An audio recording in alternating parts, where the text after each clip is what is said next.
Episode 291 to 300। अध्याय 291। गंतव्य की ओर अग्रसर। दोनों व्यक्ति पर्वत श्रृंखला से होते हुए आगे बढ़ते रहे। रास्ते में उन्हें कई जादुई जीवों के मृत शरीर दिखाई दिए। कभी कभी उन्हें उनमें से किसी एक प्रतिभागी का शव भी दिख जाता था। दोनों को मनुष्यों ने मार डाला था और उनके शरीरों से मूल्यवान वस्तुएं निकाल ली गई थीं। हो, अचानक एक क्रोधित दहाड़ की आवाज़ सुनाई दी। आवाज़ से ऐसा लग रहा था कि वह कई आदमियों से लड़ रहा था और उन पर दहाड़ रहा था। आवाज़ के स्रोत की ओर देखते हुए जियान चेन ने कहा, वहाँ कोई जादुई राक्षस से लड़ रहा है। लगता है वह काफ़ी दूर है, मेरा अनुमान है दूरी कम से कम 10 किलोमीटर होगी। थोड़ी देर हिचकिचाते हुए जियान चेन ने कहा, हमें यहाँ से निकल जाना चाहिए। प्रतियोगिता समाप्त होने में 1 साल बाकी है, काफ़ी समय है। अभी टोकन इकट्ठा करना काफ़ी मेहनत का काम है, इसलिए आइए कुछ लोगों द्वारा बड़ी मात्रा में टोकन इकट्ठा करने का इंतजार करें। फिर हम उनसे टोकन छीन लेंगे और शायद एक साथ कई टोकन कमा लेंगे। मिंगडोंग को जियान चेन के प्रस्ताव पर कोई आपत्ति नहीं थी। इसके बाद दोनों बिना किसी और परेशानी में पड़े अपने रास्ते पर आगे बढ़ गए। 2 दिन और उस भयानक जंगल में चलने के बाद वे आखिरकार जंगल के अंत तक पहुंच गए। इस दौरान दोनों की मुलाकात कई प्रतिभागियों से हुई। जब उनमें से हर एक ने जियान चेन और मिंगडोंग की कम उम्र देखी तो उन्होंने उन्हें तिरस्कार भरी नज़रों से देखा। हालांकि जैसे ही उन्हें एहसास हुआ कि दोनों अभी भी प्रतियोगी हैं, उन्होंने तुरंत उनके टोकन छीनने की कोशिश की, लेकिन अंत में उनके टोकन ही चोरी हो गए। उन लोगों में से जियान चेन ने आधे को मार डाला और बाकी आधे को छोड़ दिया। जिन्होंने जियान चेन और मिंगडोंग को मारने की कोशिश की थी, जियान चेन ने उन्हें बेरहमी से मार डाला। जिन्होंने केवल टोकन लेने की कोशिश की थी, जियान चेन ने उन्हें बिना किसी नुकसान के जाने दिया। जियान चेन की दयालुता के कारण उसने जिन्हें बख्शा था उनसे टोकन छीनकर उन्हें शर्मिंदा नहीं किया। परिणामस्वरूप जियान चेन के पास टोकनों की संख्या 2 से बढ़कर 20 से अधिक हो गई। ये काफ़ी अच्छा लाभ था। जंगल के किनारे पहुंचने के बाद दूर दूर तक फैला एक समतल मैदान नजर आने लगा। क्षितिज दूर तक दिखाई दे रहा था और जियान चेन ने शांत भाव से उस दृश्य का आनंद लिया। मिंगडोंग ने दूर तक देखते हुए एक गहरी सांस ली और बोला, हम आखिरकार उस भयानक इलाके से बाहर निकल आए हैं। मुझे तो लगने लगा था कि यह पूरा इलाका जंगल से ढका हुआ है। 2 दिन तक उस भयानक जंगल में भटकने के बाद जियान चेन और मिंगडोंग के चेहरे धूल और गंदगी से लथपथ हो गए थे। उनके चेहरे धूल से पूरी तरह ढक गए थे और पेड़ों की शाखाओं से टकराकर उनके कपड़े बुरी तरह फट गए थे, जिससे उनके शरीर पर कपड़े नहीं बचे थे। आसपास न तो कोई नदी थी और न ही पानी का कोई अन्य स्रोत। जियान चेन ने अपने स्पेस बेल्ट से पानी की 2 बोतलें निकाली और उनमें से एक मिंगडोंग को दे दी ताकि वे खुद को धो सकें। नए कपड़े पहनकर वे फिर से यात्रा पर निकल पड़े। जब वे दोनों 4 घंटे तक पूर्व दिशा की ओर बढ़ते रहे तो 3 आकृतियां जियान चेन और मिंगडोंग की ओर दौड़ती हुई दिखाई दी। जियान चेन और मिंगडोंग ने उन पर कोई ध्यान नहीं दिया और अपने रास्ते पर चलते रहे। मिंगडोंग को जब पता चला कि जियान चेन एक पृथ्वी संत गुरु हैं, तो अब उन्हें किसी के भी पास आने पर उतनी सतर्कता नहीं रहती थी। तीनों आदमी तुरंत उन दोनों के पास से तेजी से गुजरे और जैसे ही वे गुजरे वे अचानक उनके ठीक सामने रुक गए। उन 3 आदमियों में से 2 की उम्र लगभग 40 वर्ष लग रही थी, जबकि तीसरा 30 वर्ष का युवक प्रतीत हो रहा था। तीनों ने जियान चेन को घूर कर देखा। भाइयों, मैं आपके लिए क्या कर सकता हूँ? जियान चेन ने पूछा। ये देखकर कि जियान चेन और मिंगडोंग दोनों युवा थे, लेकिन उनके चेहरे पर शांत भाव थे, मानो वे कुछ जानते हो। तीनों पुरुषों ने तुरंत अनुमान लगा लिया कि जियान चेन कोई साधारण व्यक्ति नहीं था और उन्होंने अभी तक उन पर हमला नहीं किया। तीनों ने एक दूसरे की आंखों में देखा। फिर 30 वर्षीय युवक ने मुस्कुराते हुए अपने हाथ जोड़कर कहा, मैं समझ सकता हूँ कि मेरे साथी साधारण लोग नहीं हैं, लेकिन अंततः आप दोनों ही तो हैं। अगर कोई बड़ा समूह आप पर हमला करता है तो जवाबी कार्रवाई करना मुश्किल होगा। ऐसे में आप दोनों को हमारे साथ जुड़ जाना चाहिए। हम एकजुट होकर जीवित रहने की संभावनाओं को काफ़ी हद तक बढ़ा सकते हैं। इसके अलावा जब भी हम टोकन इकट्ठा करेंगे, हम उन्हें अपनी ताकत के अनुसार आपस में बांट लेंगे। क्या आप दोनों इसमें रुचि रखते हैं? बिल्कुल भी दिलचस्पी नहीं, जियान चेन ने तुरंत जवाब दिया और उनके पास से गुजर गया। इस प्रतिक्रिया के बाद तीनों व्यक्ति तुरंत जियान चेन और मिंगडोंग पर झपटे और बिना किसी झिझक के उन दोनों पर वार करने लगे। एक झटके के साथ जियान चेन ने अपनी पवित्र तलवार निकाली, जिससे चांदी जैसी चमक निकली। जैसे ही तीनों पवित्र तलवारें टकराने वाली थीं, उनके मालिकों के सिर हवा में उड़ गए।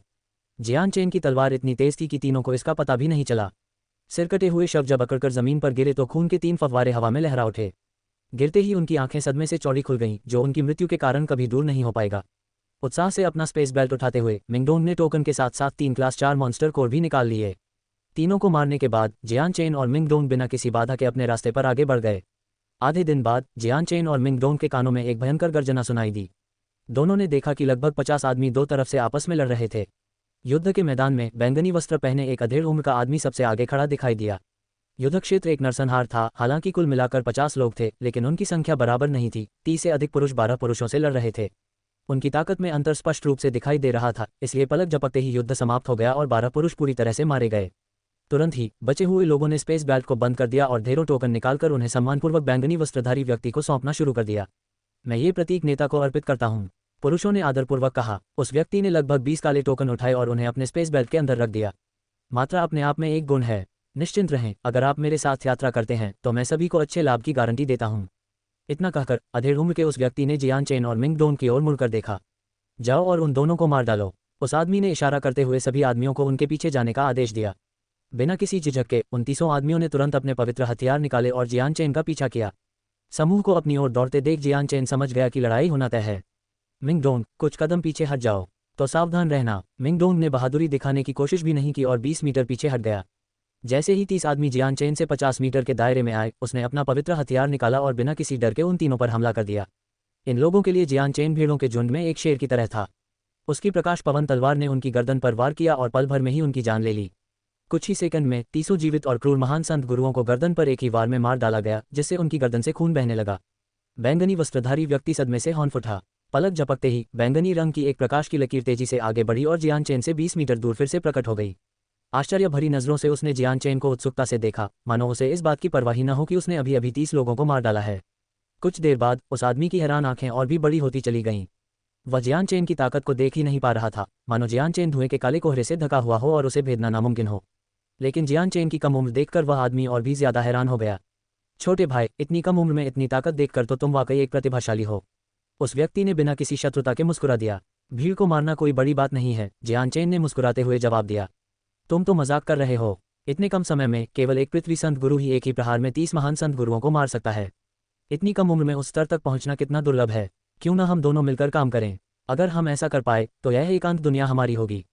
उस व्यक्ति का चेहरा काफी दयालु था और उसने जियान चेन की ओर मुस्कुराते हुए कहा, माफी चाहता हूँ। जियान चेन ने तुरंत जवाब दिया। आह भरते हुए वह व्यक्ति उदास निगाहों से जियान चेन को देखने के बाद बैंगनी रोशनी की एक लकीर में गायब हो गया। जियान चेन ने उसका पीछा करने की जहमत नहीं उठाई, क्योंकि उसका टोकन हासिल करने का कोई इरादा ही नहीं था। जियान चेन, वह आदमी अभी अभी काफी ताकतवर लग रहा था। क्या वह पृथ्वी संत गुरु नहीं है? मिंग डोंग ने उस आदमी को दौड़ते हुए देखते हुए कहा। सिर हिलाते हुए जियान चेन ने कहा, सही कहा, वह एक पृथ्वी संत गुरु हैं। ऐसा लगता है कि उन्हें आत्मविश्वास नहीं था और उन्होंने भागने का फैसला किया। ठीक है, तो चलिए हम अपना रास्ता जारी रखें। मैदानों में अनगिनत लड़ाइयां हो रही थीं, प्रत्येक लड़ाई में सैनिकों की संख्या और तीव्रता भिन्न भिन्न थी। अब तक प्रतिस्पर्धा में कई लोग एकजुट होकर अकेले लक्ष्यों की तलाश कर रहे थे। अगले 3 दिनों तक जियान चेन और मिंग डोंग धीरे धीरे मैदानों में चलते रहे। दोनों उस आवाज़ की ओर तेजी से बढ़ने की कोशिश कर रहे थे जो मिंग डोंग को बुला रही थी। उन्होंने कभी भी लड़ाई शुरू करने की कोशिश नहीं की, लेकिन जियान चेन ने कई प्रतिद्वंद्वियों को मार गिराया और साथ ही उनके टोकन भी छीन लिए। इस समय तक जियान चेन के पास सैकड़ों टोकन जमा हो चुके थे। मैदानों को पार करने के बाद जियान चेन और मिंग डोंग को एक रहस्यमय पर्वत श्रृंखला दिखाई दी। पहाड़ निर्जन और बंजर थे, उन पर घास का एक तिनका भी नहीं उगता था। पूरा इलाका एक हल्की गुलाबी धुंध से ढका हुआ था, जिसने पूरे पहाड़ को ढक रखा था और ऐसा लग रहा था मानो उसमें कोई विषैला तत्व समाया हो जो किसी को भी अंदर जाने से रोक रहा हो। अध्याय 292, मध्य वायु मंदिर। दोनों आदमी विषैले बादलों से काफी दूर रुक गए और मिंग डोंग ने गंभीर भाव से उनकी ओर देखते हुए कहा, बुलावा इसी दिशा से आ रहा है, लेकिन इस विषैले बादल के कारण हम अंदर नहीं जा पाएंगे। मेरे पास कुछ विषण की गोलियां हैं, लेकिन मुझे यकीन नहीं है कि वे यहाँ काम करेंगी। जियान चेन के चेहरे पर एक अर्थपूर्ण मुस्कान थी और उसने मिंग डोंग के कंधों पर थपथपाते हुए कहा, चिंता मत करो, ये मामूली बादल मुझे नुकसान नहीं पहुंचा पाएंगे, मैं अभी वापस आता हूँ। तो कृपया इनमें से एक गोली चख कर देखें। इतना कहकर मिंग डोंग ने एक छोटी बोतल निकाली और उसमें से एक छोटी सी दवा की गोली निकालकर जियान चेन को दे दी। गोली लेने से इनकार करते हुए जियान चेन ने कहा, मुझे इसकी जरूरत नहीं है, जहर मुझे नुकसान नहीं पहुंचा पाएगा।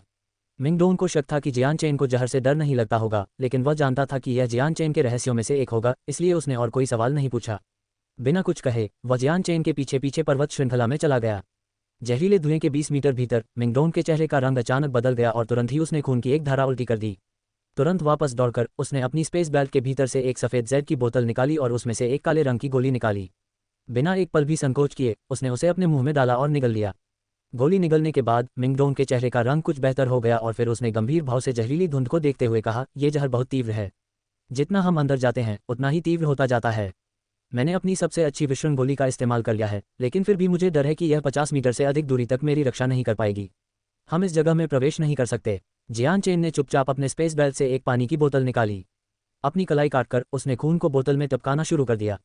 जियान चेन, आखिर तुम ये सब कर क्या रहे हो? जियान चेन की हरकत देखकर मिंग डोंग सदमे में चिल्ला उठा। जियान चेन ने अपनी कलाई पर एक साधारण पट्टी और जड़ी बूटियां बांधी और फिर मिंग डोंग को पानी की बोतल देते हुए कहा, मेरा खून जहर के लिए सबसे अच्छा रामबाण है, इसे पी लो। मिंग डोंग के चेहरे पर अविश्वास का भाव था जब उसने कहा, तुमने क्या कहा? क्या मेरी सुनने की शक्ति कम हो रही है? तुम्हारा खून तो सर्वोपरि है, ऐसा कैसे हो सकता है? मिंग डोंग का चेहरा लगभग उतना ही हैरान था मानो उसने कोई नई दुनिया खोज ली हो। मिंग डोंग के चेहरे पर हैरानी देखकर जियान चेन मुस्कुराया और बोला, मैंने बहुत पहले ही 1000 प्रतिरक्षा प्राप्त कर ली है। इस दुनिया में ऐसे बहुत कम जहर बचे हैं जो अब मुझे नुकसान पहुंचा सकते हैं। हजारों प्रतिरक्षा? क्या इस दुनिया में ऐसी कोई चीज होती है? मिंगडोंग कुछ संदेह के साथ खाली निगाहों से घूर रहा था। जाहिर है उसने ऐसी किसी चीज़ के बारे में कभी नहीं सुना था। इसे पी लो, इससे हम इस जहरीली धुंध से होकर आगे बढ़ पाएंगे। जियान चेन ने बिना कुछ कहे ही यह बात कही। ठीक है, तो चलिए देखते हैं कि तुम्हारा ये खून कितना असरदार है। मिंगडोंग ने बोतल उठाई और उसमें मौजूद सारा खून पी गया। खून उसके शरीर में जाते ही एक अजीब सी ऊर्जा उसके पूरे शरीर में दौड़ गई और उसके शरीर में बचा हुआ सारा जहर बहा ले गई। अपने शरीर में आए बदलाव को महसूस करते हुए मिंगडोंग का चेहरा चौंक गया। जियान चेन, तुम्हारे खून में वाकई विषण शक्ति है। यह मेरी विषण गोलियों से भी ज्यादा शक्तिशाली है। मैं गारंटी देता हूं कि अगर तुम अपना खून बेचोगे तो तुम्हें आसमान छूता मुनाफा होगा। ये सुनकर जियान चेन को समझ नहीं आ रहा था कि हंसे या रोए। ठीक है, चलो जल्दी से आगे बढ़ते हैं। जियान चेन का खून पीने के बाद विषैले बादल का मिंगडोंग पर कोई असर नहीं हुआ। जियान चेन मिंगडोंग के पीछे पीछे चलने लगा और दोनों पहाड़ के भीतर और गहराई में चले गए। जैसे जैसे वे आगे बढ़ते गए जहर और भी ज्यादा जहरीला होता गया, यहाँ तक कि बादल के घने होने से उनकी देखने की क्षमता भी बहुत कम हो गई।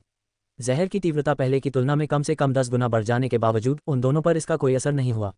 इससे मिंगडोंग ये देखकर पूरी तरह से चकित रह गया कि जियान चेन का खून कितना असरदार था। उस पुकार के बाद मिंगडोंग और जियान चेन सीधे उस ओर चल पड़े। बीच बीच में उन्हें कुछ विषैले जादुई जीव दिखाई देते थे, लेकिन जियान चेन उन्हें तुरंत मार गिराता था। विषैले बादल के भीतर 6 घंटे चलने के बाद जियान चेन और मिंगडोंग अंततः एक ऐसे क्षेत्र में पहुंचे जो बादल से अप्रभावित था। उनकी आंखों के सामने हरे भरे घास के मैदानों से भरी एक सुंदर घाटी थी। बाहर की बंजर भूमि की तुलना में यह क्षेत्र जीवन के प्रचुर अवसरों से भरा हुआ था। अचानक मिंगडोंग गंभीर हो गया। धत्तेरे की कॉल तो गायब ही हो गई। अब मुझे उसका कोई पता ही नहीं चल रहा।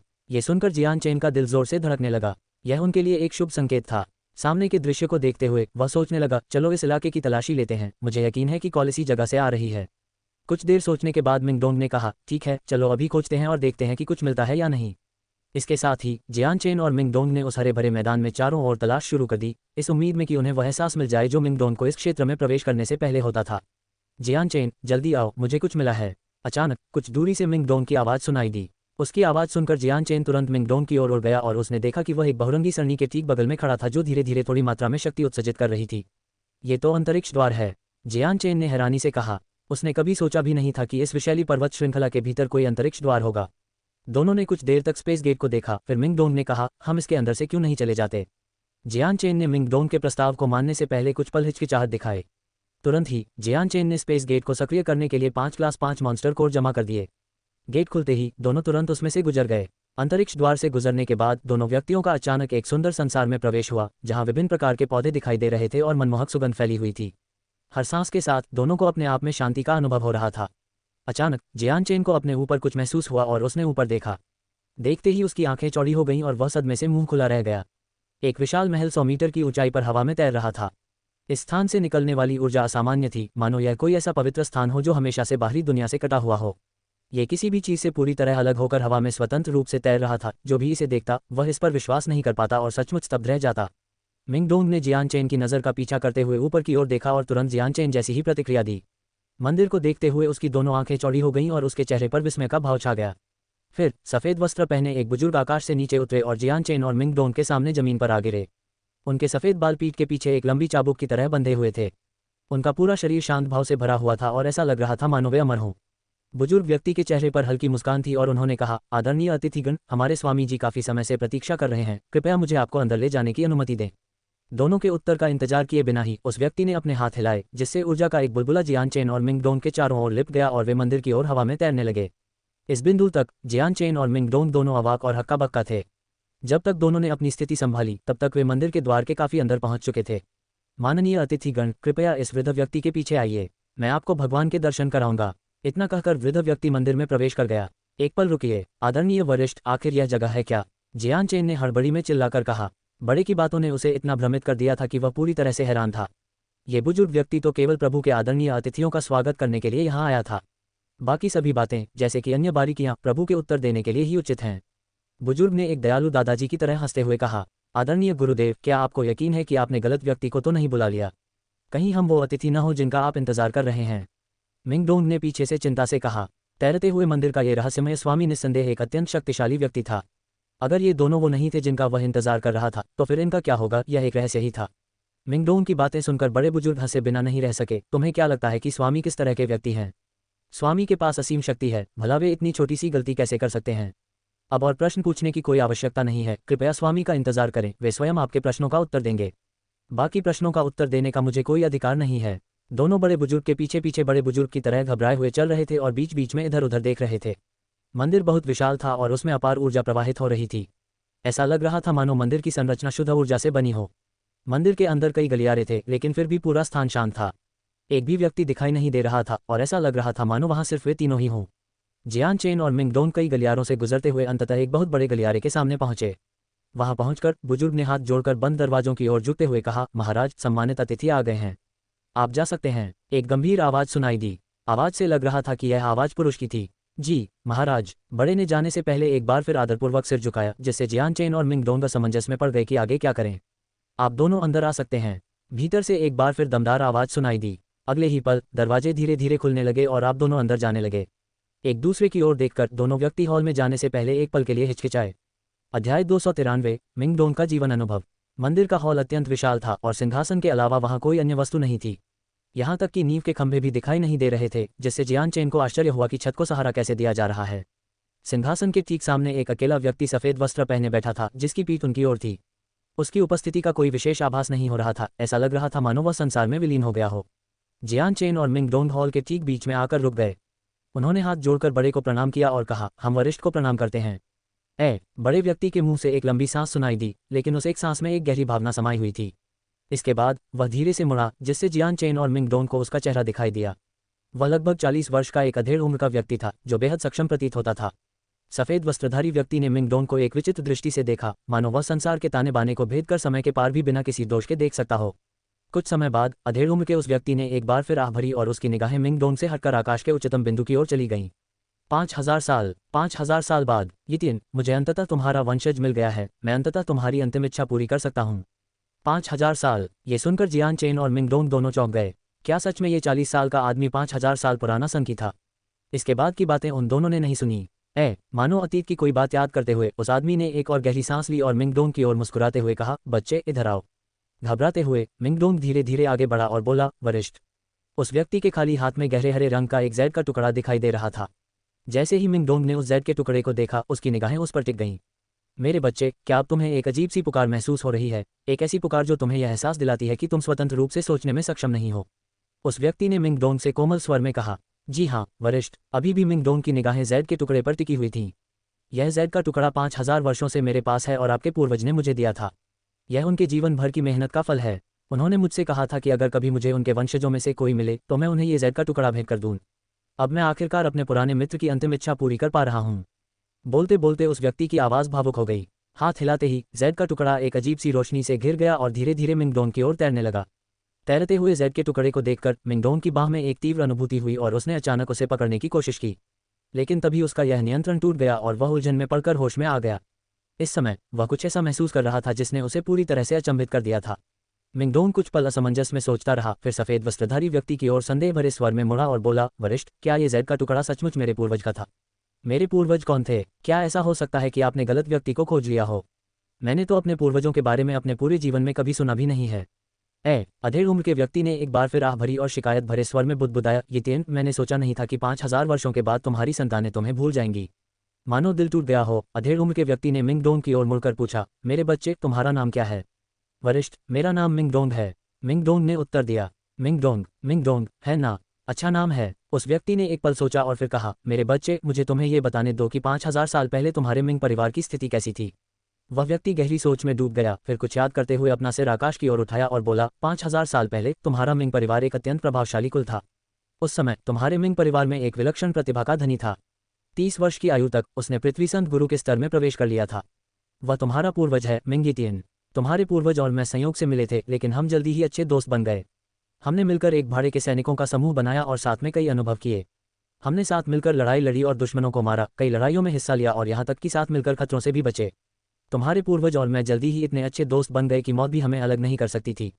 100 साल बाद मिंग यितिन और मैं दोनों स्वर्ग संत गुरु शिखर के स्तर तक पहुंच गए। इस समय तक हम दोनों भाड़े के जीवन से ऊब चुके थे और हमने खुद को इस दुनिया से अलग कर लिया। हम पहाड़ों के भीतर स्थित इस पुराने जंगल में आए और प्रकृति के भरोसे अपनी उन्नति की तैयारी करने लगे। 10 साल बाद हम दोनों ने संत शासक बनने की दिशा में महत्वपूर्ण प्रगति की। इसके साथ ही हमने एक बार फिर महाद्वीप का भ्रमण किया और अनेक स्थानों का अन्वेषण करते हुए अनेक अनुभव प्राप्त किए। 10 साल और बीत गए। उस समय तक हम दोनों, आपके पूर्वज और मैं, अपार शक्ति से संपन्न हो चुके थे, इसलिए हमने मृत्यु आश्रय में प्रवेश करने का निर्णय लिया। मृत्यु आश्रय के भीतर मुझ पर एक अभिशाप का प्रहार होने ही वाला था कि आपके पूर्वज मिंगीतियन ने मुझे बचा लिया।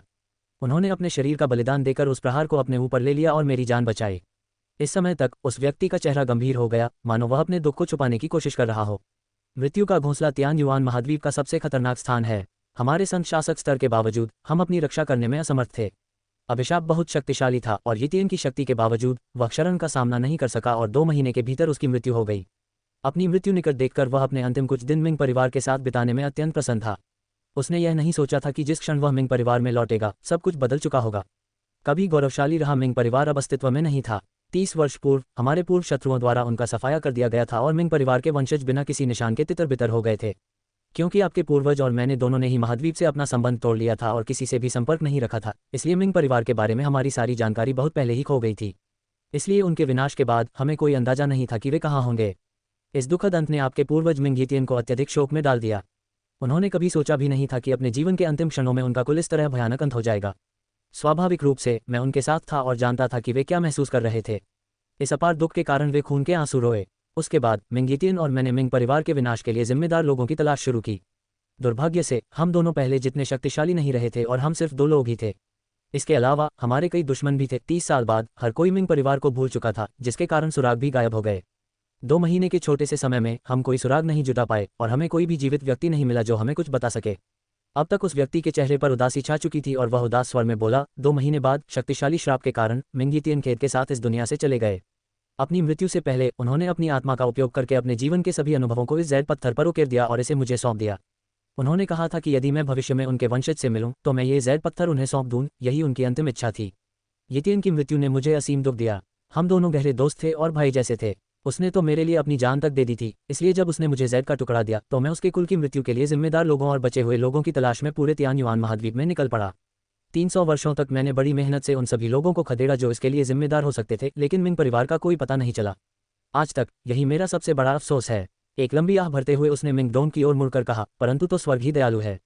किसने सोचा था कि 5000 वर्षों के बाद मुझे मिंग परिवार के वंशजों में से किसी एक से मिलने का अवसर मिलेगा। अगर यितियन को इसके बारे में पता चल जाए तो वह मृत्यु के समय शांति से सो सकेगा। उस आदमी की कहानी सुनकर मिंग डोंग अवाक रह गया। उस आदमी के शब्द चौंकाने वाले थे और उनसे उसे गहरा भावनात्मक आघात लगा, जिसे सहना बहुत मुश्किल था। उन्होंने कभी नहीं सोचा था कि मिंग परिवार के पीछे इतनी गौरवशाली लेकिन दुखद कहानी होगी। उसके बगल में खड़े जियान चेन भी हैरान रह गए। उन्हें सबसे ज्यादा हैरानी इस बात से हुई कि यह व्यक्ति 5000 साल से भी अधिक उम्र का एक संघ शासक था। इस बात ने जियान चेन के मन में उसके प्रति गहरा सम्मान पैदा कर दिया। वह व्यक्ति मिंग डोंग के पास गया और उसे ऐसे देखने लगा जैसे कोई वरिष्ठ अपने कनिष्ठ को देखता है। ऐसा लग रहा था मानो वह अपने ही वंशज को देख रहा हो। उसकी आंखों में एक ऐसी कोमल भावना थी जिसे शब्दों में बयां करना बेहद जटिल था। मेरे बच्चे, तुम्हें भाड़े के सैनिकों के जमावड़े में भाग लेने के लिए यहाँ होना चाहिए, उस व्यक्ति ने मिंग डोंग से कहा। मिंग डोंग केवल चुपचाप सिर हिला सका। वह अभी तक अपने सदमे से उबर नहीं पाया था। क्या तुम्हारे माता पिता अभी जीवित हैं? उस व्यक्ति ने पूछा। हाँ, मेरे माता पिता दोनों एक पहाड़ी गांव में रहते हैं। मेरे दादाजी शिकार करते समय एक चट्टान से गिर गए और उनकी मृत्यु हो गई। उस व्यक्ति ने खेद से आह भरी और फिर बोला, किराए के सैनिकों का जमावड़ा समाप्त होने के बाद कृपया मुझे अपने परिवार के पास वापस जाने की अनुमति दें। मैं यितियन की जगह उनकी देखभाल करूंगा। मैं यितियन के वंशजों को इतना कष्टदायी जीवन जीने नहीं दे सकता। उनके भाई होने के नाते यह अक्षम्य है। मैं उनका इतना ऋणी हूँ। इसने तो वरिष्ठ को धन्यवाद दिया। मिंग डोंग अत्यंत प्रसन्न हुआ। इस व्यक्ति के साथ उसके परिवार का सुखमय और खुशहाल जीवन संभव हो सकता था। आखिरकार ये व्यक्ति 5000 वर्ष प्राचीन संत शासक था और कई स्वर्ग संत गुरु उसे अपना स्वामी मानते थे। इस विशेषज्ञ के साथ उसके परिवार का जीवन सुगम होगा। उस व्यक्ति के चेहरे से उदासी धीरे धीरे गायब हो गई और वह मुस्कुराया। मेरे बच्चे, तुम्हारे पूर्वज और मैं घनिष्ठ मित्र थे। मुझे वरिष्ठ कहने की कोई आवश्यकता नहीं है। यदि तुम्हें कोई आपत्ति न हो तो कृपया मुझे अंकल तियान कहकर बुलाएं। जी हाँ, चाचा तियान, मिंग डोंग ने आदरपूर्वक कहा। उस व्यक्ति की मुस्कान और भी मधुर हो गई और उसने कहा, मेरे बच्चे, तुम्हारी शक्ति अभी बहुत कम है। फिलहाल तुम मेरे साथ रहो। मैं अपनी पूरी शक्ति लगा दूंगा ताकि तुम्हारी शक्ति बढ़ा सकूं। मिंग वंश का गौरवशाली युग लौटेगा या नहीं, ये तुम पर निर्भर करेगा। अपने पूर्वजों को निराश मत करना। अध्याय 294, ईश्वर हत्यारे चींटियां। इसके बाद मिंग डोंग मंदिर में ही रुक गया और जियान चेन ने बार बार विनती की, लेकिन वह भी वहां नहीं रुका। 2 बुजुर्गों के साथ जियान चेन को अंतरिक्ष द्वार भेजा गया और वह विषैले बादलों से भरी पर्वत श्रृंखला में लौट आया। स्वयं को पुनः संवारने के बाद जियान चेन घाटी से बाहर निकलने लगा। जैसे ही वह उस क्षेत्र से बाहर निकलने वाला था, जियान चेन एक क्षण के लिए झिझका और फिर घाटी में वापस जाकर एक एकांत स्थान पर अपना तंबू लगाने का निर्णय लिया। उसने अपनी योजना बदल दी ताकि वह कुछ क्षणों के लिए शांतिपूर्वक साधना कर सके। घाटी का वातावरण बेहद खूबसूरत था। ये शांत और रमणीय थी। कुछ तितलियां फूलों पर मंडरा रही थीं, उनके अलावा जीवन का कोई और संकेत नहीं था।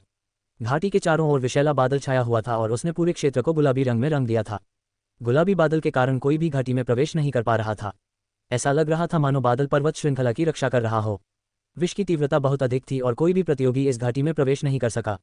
इसके अलावा ये स्थान उस अंतरिक्ष द्वार का केंद्र था जो मंदिर की ओर जाता था। मंदिर में प्रवेश करने के लिए मंदिर के स्वामी की अनुमति आवश्यक थी, इसलिए जियान चेन निश्चिंत था। साधना करते समय कोई भी उसे परेशान नहीं कर सकता था, इसलिए वह गहन साधना में लीन हो गया। जियान चेन के दांतियान के भीतर तलवार आत्माएं बहुरंगी पत्थर के चारों ओर घूमती रहीं। पत्थर से लगातार एक अजीब मात्रा में ऊर्जा विकीर्ण हो रही थी और तलवार आत्माओं में समाहित हो रही थी। जैसे जैसे प्रकाश तलवार आत्माओं द्वारा अवशोषित होता गया, वे प्रत्येक गुजरते सेकंड के साथ बड़ी होती गईं। ये प्रक्रिया अत्यंत लंबी थी और यदि कोई इस परिवर्तन पर ध्यान न दे तो उसे इसका कभी पता नहीं चलेगा। पर्वतों के भीतर जियान चेन ने लगभग 10 महीने साधना में बिताए। इन कुछ महीनों के दौरान जियान चेन ने अपना समय तंबू में साधना करने और फूलों के बीच तलवारबाजी का अभ्यास करने में व्यतीत किया। हालांकि उसकी शक्ति में कोई असाधारण वृद्धि नहीं हुई, लेकिन उसकी संत शक्ति का उपयोग पहले से कहीं अधिक प्रभावी ढंग से होने लगा, जिससे उसकी युद्ध क्षमता कई गुना बढ़ गई। प्रतियोगिता के पहले दौर के समाप्त होने में 2 महीने से भी कम समय बचा था। जियान चेन मिंग डोंग के लौटने की प्रतीक्षा में साधना कर रहा था, लेकिन अब प्रतीक्षा करना व्यर्थ था। बचे हुए समय का उपयोग उसे टोकन एकत्र करने में करना था। अंतरिक्ष द्वार पर पहुंचकर उसने जमीन पर बनी रहस्यमय संरचना को देखा और फिर एक गहरी सांस ली। अपना सामान समेटकर वह घाटी से निकल गया। जियान चेन ने अंतरिक्ष द्वार पर बनी सरनी संरचना का एक दिन अवलोकन करने में बिताया, लेकिन अत्यंत रहस्यमय पैटर्न के कारण उसने हार मान ली। इसमें एक जटिल डिजाइन और दुनिया के रहस्यों से भरी बातें समाहित थीं। ऐसा लग रहा था मानो सरनी का प्रत्येक स्ट्रोक दुनिया के नियमों को चुनौती दे रहा हो, जिसने जियान चेन को उसकी सीमित समझ के कारण हैरान कर दिया था। छोटी घाटी छोड़ने के बाद जियान चेन जहरीले बादलों के बीच भटकता हुआ उस रास्ते पर वापस चला गया जहां वह पहली बार मिंग डोन के साथ यहां आया था। विषैले बादल के कारण पहाड़ लगभग बंजर हो गया था और वहां बहुत कम वनस्पति बची थी। कभी कभार जियान चेन को कुछ विषैले पौधे दिख जाते थे, लेकिन वे अत्यंत दुर्लभ थे। जब वह 2 घंटे तक पर्वत श्रृंखला में चलता रहा तो दूर से लगातार सरसराहट की आवाज़ सुनाई देती रही। आवाज़ सुनते ही जियान चेन रुक गया और तुरंत गंभीर चेहरे के साथ आवाज़ की ओर मुड़ गया। घने बादलों के कारण वह 100 मीटर से भी कम दूरी तक देख पा रहा था। देखते ही देखते जियान चेन की दृष्टि रेखा के भीतर एक बड़ी छाया दिखाई दी। छाया एक धारा की तरह थी, जिनमें से प्रत्येक अलग अलग छाया एक प्रवाह में आगे बढ़ रही थी। काली आकृतियों को देखकर जियान चेन का चेहरा बदल गया। वहां अंगूठे के आकार की एक चींटी थी और हवा में मिट्टी के आकार की कई अन्य चींटियां पंखों के साथ तेजी से उड़ रही थीं। तो ये हैं ईश्वर हत्यारे चींटियां, जियान चेन चिल्लाया और बिना किसी झिझक के उनसे दूर भाग गया। गॉडकिलर चींटियां पूरे महाद्वीप में प्रसिद्ध थीं। वे एक विचित्र प्रजाति थी जो जादुई जीव नहीं थीं। एक अकेली गॉडकिलर चींटी उतनी शक्तिशाली नहीं होती थी, लेकिन जब वे बड़ी संख्या में समूह बनाती थी तो स्वर्ग संत गुरु भी घिर जाते और अपनी जान गंवा बैठते। ऐसे में जियान चेन जैसे पृथ्वी संत गुरु के पास बचने का कोई मौका नहीं था। गॉडकिलर चींटियां बेहद जहरीली जीव थीं और अधिकांश जहरों से अप्रभावित भी थीं। बहुत कम लोग ही उन्हें नुकसान पहुंचा पाते थे और उनकी बाहरी त्वचा स्टील की तरह बेहद मोटी और कठोर थी। कमजोर व्यक्ति उन्हें मार नहीं सकता था। इसके अलावा ये गॉडकिलर चींटियां सेंट फोर्स को भी निगल सकती थीं। इसलिए जो कोई भी अपनी रक्षा के लिए सेंट फोर्स का इस्तेमाल करता, वह इन चींटियों के लिए महज एक सजावटी वस्तु ही होता। जियान चेन को याद आया कि उसने अपनी किताबों में इनके बारे में पढ़ा था। उन सभी का मानना था कि इनसे निपटने का सबसे अच्छा तरीका जितना हो सके भाग जाना है। गॉडकिलर चींटी के जहर का बेहोश करने वाला असर बहुत तेज होता है। जैसे ही कोई चींटी काटती है, जहर पूरे शरीर में फैल जाता है और कमजोरी महसूस होने लगती है। वे भाग नहीं सकते और केवल गॉडकिलर चींटियों के द्वारा उनके शरीर को कुतरने का इंतजार कर सकते हैं, यहाँ तक कि हड्डियां भी गायब हो जाएं। अगर किसी को काट लिया जाता है तो चमत्कार होने की स्थिति को छोड़कर जीवित रहने की संभावना 0% होती है। जियान चेन आग से भड़कती हवा की तरह तेजी से पर्वत श्रृंखला से उड़ गया। उसे हजारों देव हत्यारे चींटियों से लड़ने की कोई इच्छा नहीं थी। पीछे से गॉडकिलर चींटियों ने जियान चेन की उपस्थिति का पता लगा लिया था और उसका पीछा करना शुरू कर दिया था। पूरा झुंड लगातार उसकी ओर बढ़ने लगा, जिसे सुनकर रोंगटे खड़े हो जाते। हवा में मिट्टी के आकार की पंखों वाली चींटियां जमीन पर चलने वाली चींटियों से कहीं अधिक तेजी से चल रही थीं और जियान चेन की गति से कहीं अधिक तेजी से उसका पीछा कर रही थीं। जियान चेन की गति उसकी अधिकतम गति थी। पर्वत श्रृंखला से उड़ते हुए उसने और तेज जाने की कोशिश की, लेकिन पृथ्वी संत गुरु बनने के बाद गति में वृद्धि मिलने के बावजूद पर्वत का ऊबड़ खाबड़ इलाका जियान चेन के लिए उचित गति प्राप्त करने के लिए बहुत कठिन था। ये किसी भी तरह से उन चींटियों से बेहतर नहीं था जो उसकी ओर उड़ रही थीं। कुछ ही समय बाद जियान चेन पर कुछ गॉडकिलर चींटियों ने हमला कर दिया। कोई विकल्प न होने पर उसने अपनी लाइट विंड स्वॉर्ड निकाली और उन पर कई वार करने लगा। धातु जैसी आवाज़ों की एक श्रृंखला के साथ बड़ी संख्या में गॉडकिलर चींटियां आकाश से नीचे गिरीं। उनके शरीर 2 भागों में फट गए और उनमें से काला खून बहने लगा। इस देरी के कारण कई अन्य चींटियां पहले ही उसे घेर चुकी थीं। कई चींटियां अपने झुंड की मृत चींटियों को पार करते हुए निडर होकर जियान चेन की ओर दौड़ पड़ीं। जियान चेन की लाइट विंड स्वॉर्ड लगातार बाहर की ओर घूमती रही और एक दूसरे को काटती हुई गतियों की एक श्रृंखला में न केवल चींटियों के आगे बढ़ने को रोकती रही, बल्कि धीरे धीरे घेराबंदी से बाहर निकलने का रास्ता भी बनाती रही। इसके बावजूद कुछ गॉडकिलर चींटियां जियान चेन की तलवार को भेद कर उस पर हमला करने में कामयाब रहीं। उनमें से एक चींटी के नुकीले दांतों ने जियान चेन की त्वचा को चीर डाला, जो सामान्यतः किसी संत के पवित्र हथियार से भी सुरक्षित रहती है, मानो वह टोफू हो। जियान चेन ने काटने की परवाह न करते हुए अपना रास्ता बनाते हुए आगे बढ़ने का प्रयास जारी रखा। अगर वह यहीं फंसा रहा तो जब और चींटियां इकट्ठा होंगी तो वह एक बंद गली में फंस जाएगा। अत्यंत संघर्ष के बाद जियान चेन अंततः खुद को छुड़ाकर तेजी से भागा। उसका पूरा शरीर घाटी से बाहर निकल गया। उसी समय उसने हाथ उठाकर उसे काटने वाली चींटी का सिर पूरी तरह से कुचल दिया, जिससे चारों ओर काला खून फैल गया। जियान चेन के शरीर में काटने के बाद जो जहर प्रवेश कर गया था, उसके शरीर में मौजूद रक्त प्रवाह ने तुरंत उस जहर को बाहर निकाल दिया ताकि उसे कोई नुकसान न हो। हालांकि गॉडकिलर चींटी का जहर डरावना था, लेकिन सिल्वर स्ट्राइप्ड गोल्डन स्नेक के जहर के सामने वह बेकार था। उनके ठीक पीछे उड़ने वाली गॉडकिलर चींटियां अभी भी पीछा कर रही थीं। अचानक जैसे ही जियान चेन एक छोटी सी चट्टान के किनारे से गुजर रहा था, चट्टान में 1 मीटर चौड़े छेद से अचानक एक लाल रंग का अजगर निकला और अपना मुंह चौड़ा खोले जियान चेन की ओर उड़ गया। लेकिन जियान चेन की बढ़ी हुई सतर्कता के कारण उसने तुरंत अजगर से बचने के लिए अपने शरीर को घुमाया। उसने मुट्ठी उठाकर अजगर के सिर पर जोरदार प्रहार किया। सिर पर चोट लगने के बाद सांप अचंभित होकर जमीन पर गिर पड़ा। संभलने से पहले ही चींटियों ने उसे घेर लिया और दर्जनों नुकीले दांतों से उसे तुरंत नोच डाला। हिस अजगर दर्द से चीख उठा, फिर उसका शरीर फटने लगा। अगले ही पल उसका शरीर टुकड़े टुकड़े होकर आसमान में बिखर गया। विशालकाय अजगर के हर टुकड़े को गॉडकिलर चींटियों ने झटपट खा लिया। असंख्य चींटियां अजगर के टुकड़ों पर टूट पड़ीं और कुछ ही सेकंड में अजगर को पूरी तरह से साफ कर दिया गया, यहाँ तक कि हड्डियां भी गायब हो गईं। खून का एक भी निशान नहीं बचा था। जियान चेन बहुत पहले ही इस जगह से गायब हो चुका था और गॉडकिलर इनकी पहुंच से बाहर किसी जगह भाग गया था। विषैले पहाड़ों के इलाके के बाहर 20 लोगों का एक समूह इकट्ठा था। उस जगह की ओर इशारा करते हुए हर कोई यह अनुमान लगाने लगा कि अंदर क्या है। मेरा मानना है कि अंदर खजाना जरूर है, लेकिन हम इस अजीब जगह के अंदर कैसे जाएंगे? एक व्यक्ति ने पूछा। इस जैसी वीरान जगह में खजाना कैसे हो सकता है? इसके अलावा वह गुलाबी धुंध निश्चित रूप से जहरीली है, भला कौन अंदर जा पाएगा?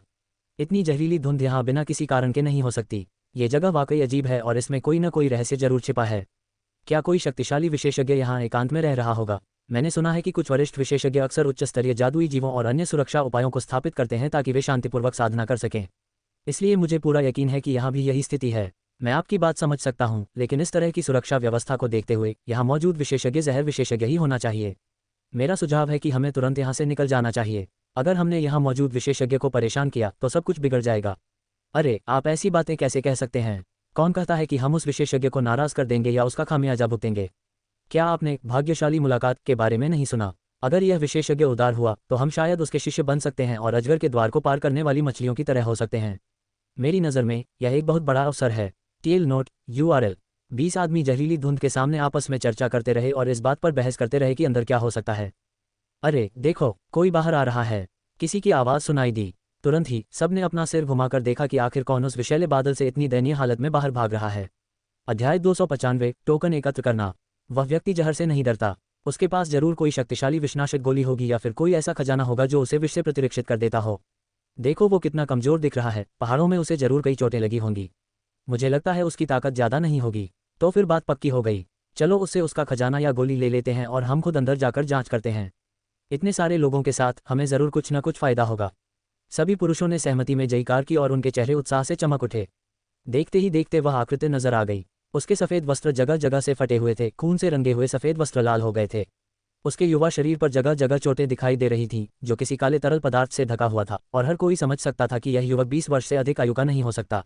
यह आदमी जियान चेन था। विषैले पहाड़ से बच निकलने के बाद जियान चेन ने ताजी हवा में गहरी सांस ली। उसे देव हत्यारे चींटियों के झुंड ने पीछा किया था और वह एक दयनीय स्थिति में फंस गया था, लेकिन सौभाग्य से वह बच निकला। कुछ दूरी पर खड़े 20 आदमियों को देखते हुए उसने शांत भाव से मुट्ठी भर मिट्टी उठाई और अपने काले रंग के हाथ को पोंछा। फिर उसने अपने स्पेस रिंग से एक तौलिया निकाला और उससे अपना हाथ पोंछने लगा। ये तो स्पेस रिंग है। जियान चेन को तौलिया निकालते देख एक व्यक्ति सदमे में चिल्ला उठा, क्योंकि उसे पता चल गया था कि यह कहाँ से आया है। तो उसके पास स्पेस रिंग है। पूरा समूह उत्साह और लालच से भर उठा और खुशी भरी मुस्कान के साथ उसे देखने लगा। तभी एक अधेड़ उम्र के व्यक्ति ने जियान चेन से चिल्लाकर कहा, बच्चे तुम कौन हो और तुम इस जहरीली धुंध से भागते हुए यहाँ कैसे आ गए? खड़े होकर जियान चेन ने एक बार फिर समूह को देखा। उनमें से अधिकांश की आयु लगभग 30 से 40 वर्ष के बीच लग रही थी, जबकि उनकी शक्तियां ग्रेट सेंट मास्टर से लेकर पीक ग्रेट सेंट मास्टर स्तर तक थीं। आपका सवाल काफ़ी अजीब है। अगर मैं उस जगह में प्रवेश कर सकता हूं, तो स्वाभाविक रूप से मैं वहां से बाहर भी निकल सकता हूं। जियान चेन ने समूह की ओर एक प्यारी सी मुस्कान के साथ बेफिक्री से कहा। जियान चेन की घूरती निगाहों को न समझते हुए उस व्यक्ति ने पूछना जारी रखा, आप जहर से क्यों नहीं डरे? आपने ऐसा क्या इस्तेमाल किया जिससे आप इसके प्रति प्रतिरक्षित हो गए? जियान चेन हंसते हुए बोली, आपको ये बताना काफ़ी असुविधाजनक होगा। ये सुनकर अधेड़ उम्र के व्यक्ति ने अपने दोस्तों की ओर इशारा किया। हाथ हिलाते ही पूरा समूह जियान चेन के चारों ओर जमा हो गया। बच्चे, मैं तुम्हें नुकसान नहीं पहुंचाना चाहता, बस अपनी स्पेस रिंग मुझे दे दो और बताओ कि तुम इस जहर से कैसे अप्रभावित रहे। फिर हम तुम्हें जाने देंगे।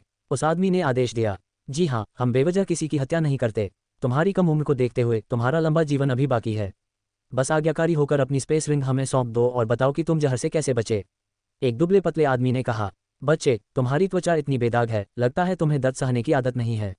अच्छे बच्चे बनो और हमें सब कुछ बता दो, वरना तुम्हारा सुंदर चेहरा छिन जाएगा। फिर अगर हमें कोई अच्छी लड़की न मिले तो हमें दोष मत देना। एक और उग्र दिखने वाले व्यक्ति ने दबी हुई आवाज में कहा। हालांकि उसके शब्द सीधे साधे थे, फिर भी उनमें हास्य का भाव था।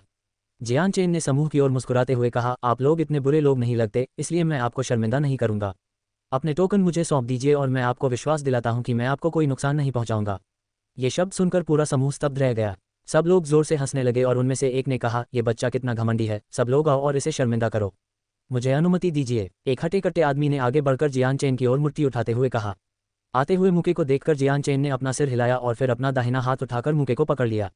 थोड़ी सी ताकत से ही हड्डियां टूटने की आवाज़ सुनाई दी और जियान चेन ने उस आदमी का हाथ कुचलना शुरू कर दिया। आह, छोड़ो छोड़ो, मुझे चोट लग रही है। दर्द से कराहते हुए उस आदमी ने खुद को छुड़ाने की कोशिश की। ये दृश्य देखकर बाकी लोग चौंक गए और उनके चेहरे धीरे धीरे गंभीर हो गए। हम कितने अंधे हैं कि इस लड़के की प्रतिभा को नजरअंदाज कर रहे हैं। भाइयों, इसे पकड़ो। ये कहते ही बाकी सैनिकों ने अपने पवित्र हथियार निकालकर हमला कर दिया। जियान चेन ने 2 उंगलियां फैलाईं और उनसे तलवार की ऊर्जा का एक अंश सीधा बाहर निकला, जिसकी लंबाई 1 फुट थी। हल्की रोशनी के साथ तलवार की ऊर्जा एक बार चमकी और फिर दृष्टि से ओझल हो गई। एक ही सेकंड के भीतर जियान चेन ने हर सदस्य के चारों ओर कम से कम एक बार चक्कर लगाया। जैसे ही वह दोबारा प्रकट हुआ, सभी पुरुषों के कपड़े तुरंत कपड़े की पट्टियों में बदल गए। पल भर में साफ सुथरे कपड़े उनके पैरों के नीचे ढेर हो गए और उनके शरीर बिना किसी खरोंच के दिखाई देने लगे। 20 आदमी स्तब्ध रह गए। अपने कपड़ों के नष्ट हुए अवशेषों को निःसंकोच देखते हुए वे सभी घोर सदमे में जियान चेन की ओर देखने लगे। आप सभी के लिए बेहतर होगा कि आप अपने टोकन सौंप दें। जियान चेन पास ही खड़ी थी और सभी को देखकर मुस्कुरा रही थी। तब आप एक अर्थ सेंट मास्टर हैं, एक व्यक्ति भयभीत होकर चिल्लाया। उसकी आवाज़ में घोर अविश्वास था और उसने अपने प्रश्न की पुष्टि करने के लिए पूछा। उसकी बात सुनकर बाकी सभी लोग भयभीत हो गए और उनकी आंखें फटी रह गईं। उन्हें सचमुच विश्वास नहीं हो रहा था कि उनके सामने खड़ा ये 20 वर्षीय युवक किसी तरह पृथ्वी संत मास्टर स्तर का विशेषज्ञ हो सकता है। धिक्कार है, कितना दुर्भाग्यपूर्ण है। ये सोचकर दुख होता है कि जिस पहले युवक को हम देखते हैं वह वास्तव में एक पृथ्वी संत गुरु है। मानो स्वर्ग ने ही हमें त्याग दिया हो। एक व्यक्ति ने आह भरी और फिर जियान चेन पर अपना अंतरिक्ष बेल्ट फेंक दिया। निशान अंदर हैं, मुझे डर है कि आप सोचेंगे कि हम कुछ छिपा रहे हैं, इसलिए आप स्वयं देख लीजिए। उसके बाद बाकी लोगों ने भी कुछ हिचकिचाहट के साथ अपने स्पेस बेल्ट नीचे फेंक दिए। भारी मन और हताश चेहरे के साथ उन्होंने निराशा से नीचे देखा। यह उनकी पहले की प्रतिक्रिया के बिल्कुल विपरीत था। इसके साथ ही जियान चेन ने टोकन निकाले और उन सभी को गिनना शुरू कर दिया। कुल मिलाकर लगभग 150 टोकन थे। अन्य किसी भी वस्तु को छुए बिना उसने स्पेस बेल्ट वापस कर दिए और वहां से चला गया। पूरा मैदान बीते युद्धों के अवशेषों से भरा हुआ था। जियान चेन जब पूरे इलाके में घूम रहा था तो उसे हर जगह मृत शरीर दिखाई दे रहे थे। पहले वह आसानी से टोकन हासिल कर लेता था, लेकिन अब जब प्रतियोगिता का ये दौर समाप्त होने वाला था तो लगभग सभी टोकन कुछ विशेषज्ञों या शक्तिशाली महान संत गुरुओं के समूह के हाथों में थे। जो लोग अकेले या छोटे समूह के साथ यात्रा कर रहे थे उनके सारे टोकन पहले ही छीन लिए गए थे। 2 दिन बाद जियान चेन ने कई लोगों से मुलाकात की, लेकिन मुनाफा उतना अच्छा नहीं था। कुल मिलाकर उसे केवल 100 टोकन ही मिले थे। हालांकि अब वह स्पेस बेल्ट से भोजन और कपड़ों को छोड़कर बाकी सब कुछ खाली कर रहा था। एक सुनसान इलाके में चलते हुए जियान चेन ने 200 से अधिक लोगों को आपस में लड़ते देखा। लड़ाई बेहद भयंकर लग रही थी और कई लोग खून से लथपथ होकर जमीन पर पड़े मर रहे थे। कुछ समय बाद 20 सैनिक शेष रह गए और लड़ाई धीरे धीरे शांत होने लगी। वे सभी घायल थे और उनके शरीर से लगातार खून बह रहा था। वे 20 एक ही समूह के थे और अपने घावों को साफ करने लगे। कुछ अधिक सक्षम पुरुषों ने कुछ निशानी खोजने के लिए युद्ध क्षेत्र की सफाई शुरू कर दी। टोकन संग्रह समाप्त होने के बाद स्वस्थ पुरुषों ने एक दूसरे की ओर देखा और सहमति में सिर हिलाया। तुरंत ही वे घायल साथियों की ओर दौड़े और उन पर वार करने लगे। उनके साथ लड़ रहे साथी सैनिक अचानक चौंक गए और चाकू के वार से घायल होकर जमीन पर गिर पड़े। तुम इस तरह कैसे हो सकते हो? जिसके दिल में छुरा घोंपा गया था उसने तुरंत अविश्वास भरी निगाहों से दूसरे आदमी की ओर देखा। तुम्हें पहले ही गंभीर चोटें लग चुकी हैं। तुम इस दुनिया में ज्यादा दिन नहीं रहोगे। मैं तो बस तुम्हारी मृत्यु की यात्रा को तेज कर रहा हूं और तुम्हें कष्टों से बचा रहा हूं। उनमें से एक ने कहा, तुम्हें इसका हिसाब चुकाना पड़ेगा। ये शब्द कहते ही वह जमीन पर गिर पड़ा और उसकी मौत हो गई। इसके बाद बचे हुए लोगों ने उसके मृत शरीर से टोकन लिए और उस क्षेत्र से चले गए। जैसे ही ये लोग जाने वाले थे, अचानक कहीं से एक सफेद वस्त्रधारी युवक प्रकट हुआ और उनका रास्ता रोक दिया। ये व्यक्ति जियान चेन था। भाइयों, आप कितने निर्दयी हैं। कुछ तिजोरियों के लिए आप अपने साथ लड़ने वाले मित्र को मारने को तैयार हो गए। जियान चेन ने बिना किसी भावना के शांत स्वर में कहा, तुम कौन हो? जियान चेन को प्रकट होते देख सभी लोग तुरंत सतर्क हो गए और अपने पवित्र हथियार उठाकर उसे धमकी भरी निगाहों से देखने लगे। तेरा हत्यारा। जियान चेन ने तुरंत अपना हाथ उठाया और उसकी उंगलियों से 2 फुट लंबी तलवार की शक्ति निकली। पलक झपकते ही वह उन आदमियों की ओर बढ़ा और उनकी गर्दनें काटने लगा। उनमें से कुछ महान संत गुरु थे और वे जियान चेन की गतिविधियों पर बिल्कुल भी नजर नहीं रख पाए। जब तक उनकी गर्दनें काट दी गईं, वे सदमे से जमीन पर गिर पड़े। मृत शरीरों के पास जाकर जियान चेन ने उनके स्पेस बेल्ट के भीतर कुल 200 से अधिक टोकन गिने। ये कल की फसल से कहीं बेहतर था। अचानक जियान चेन के चारों ओर की धूल उछलकर उसे ढक लिया और उसकी दृष्टि अवरुद्ध हो गई। पृथ्वी संत शक्ति से परिपूर्ण एक अज्ञात आकृति प्रकाश में चमकती हुई तलवार लिए जियान चेन के सिर की ओर तेजी से बढ़ी। एक झटके के साथ जियान चेन ने अपनी आंखें बंद कर ली ताकि रेत उनमें न जाए। तुरंत ही लाइट विंड स्वॉर्ड उसके हाथ में प्रकट हो गई और एक ही झटके में बाहर निकलने का रास्ता बना दिया। डिंग, चारों ओर धरती उड़ रही थी। तभी जियान चेन की हल्की हवा की तलवार दुश्मन की तलवार से टकराए और जोरदार आवाज आए। अध्याय 296 बैलिस्टा। अपनी तलवार को प्रतिरोध का सामना करते देख दुश्मन सदमे में चिल्ला उठा और फिर से अपनी तलवार को वापस खींचकर जियान चेन पर वार करने लगा। जियान चेन की तलवार पलक झपकते ही गायब हो गई, जिससे सामने वाले व्यक्ति को केवल तलवार के तेजी से वार की आवाज सुनाई दी। हालांकि धरती उसकी दृष्टि को अवरुद्ध कर रही थी, लेकिन उसकी ताकत के कारण उसकी युद्ध क्षमता पर इसका कोई खास असर नहीं पड़ा। पलक झपकते ही जियान चेन और उस आदमी के बीच कई वार हुए, जिसके बाद जियान चेन ने उस आदमी के मौके का फायदा उठाते हुए बिजली की गति से अपनी तलवार उसके गले की ओर बढ़ा दी। तलवार बहुत तेज गति से चल रही थी और पलक झपकते ही वह उस आदमी की आंखों के ठीक सामने आ गई। तलवार की नोक से निकलने वाली प्रचंड ऊर्जा उसके गले को भेदने लगी थी। वह आदमी चौंककर चिल्ला उठा, लेकिन अपनी प्रबल शक्ति से मृत्यु के कगार पर खड़े होकर भी उसने तुरंत अपना पवित्र हथियार वापस खींच लिया। उसे अपनी गर्दन पर सुरक्षित रखते हुए उसने साथ ही जियान चेन को लात मारकर पीछे धकेल दिया। लाइट विंड स्वॉर्ड ने उस आदमी की तलवार में वार किया और उसमें एक गहरा गड्ढा बना दिया, जबकि जियान चेन के बाएं हाथ ने संत शक्ति की प्रचंड मात्रा के साथ उस आदमी के पैर पर जोरदार प्रहार किया। कचा, जैसे ही उस आदमी का पैर तुरंत टूट गया, हड्डियों के टूटने की आवाज सुनाई दी। तुरंत ही वार की ताकत से वह आदमी जियान चेन से दूर पीछे की ओर उड़ गया। जियान चेन ने मौके का फायदा उठाते हुए मिट्टी के घेरे से बाहर छलांग लगाए और अपने हमलावर को घूर कर देखा। उसने गौर किया कि वह आदमी भूरे रंग का चोगा पहने एक अधेड़ उम्र का व्यक्ति था, जिसका शरीर अपेक्षाकृत छोटा था लेकिन आंखें बेहद तेज थीं।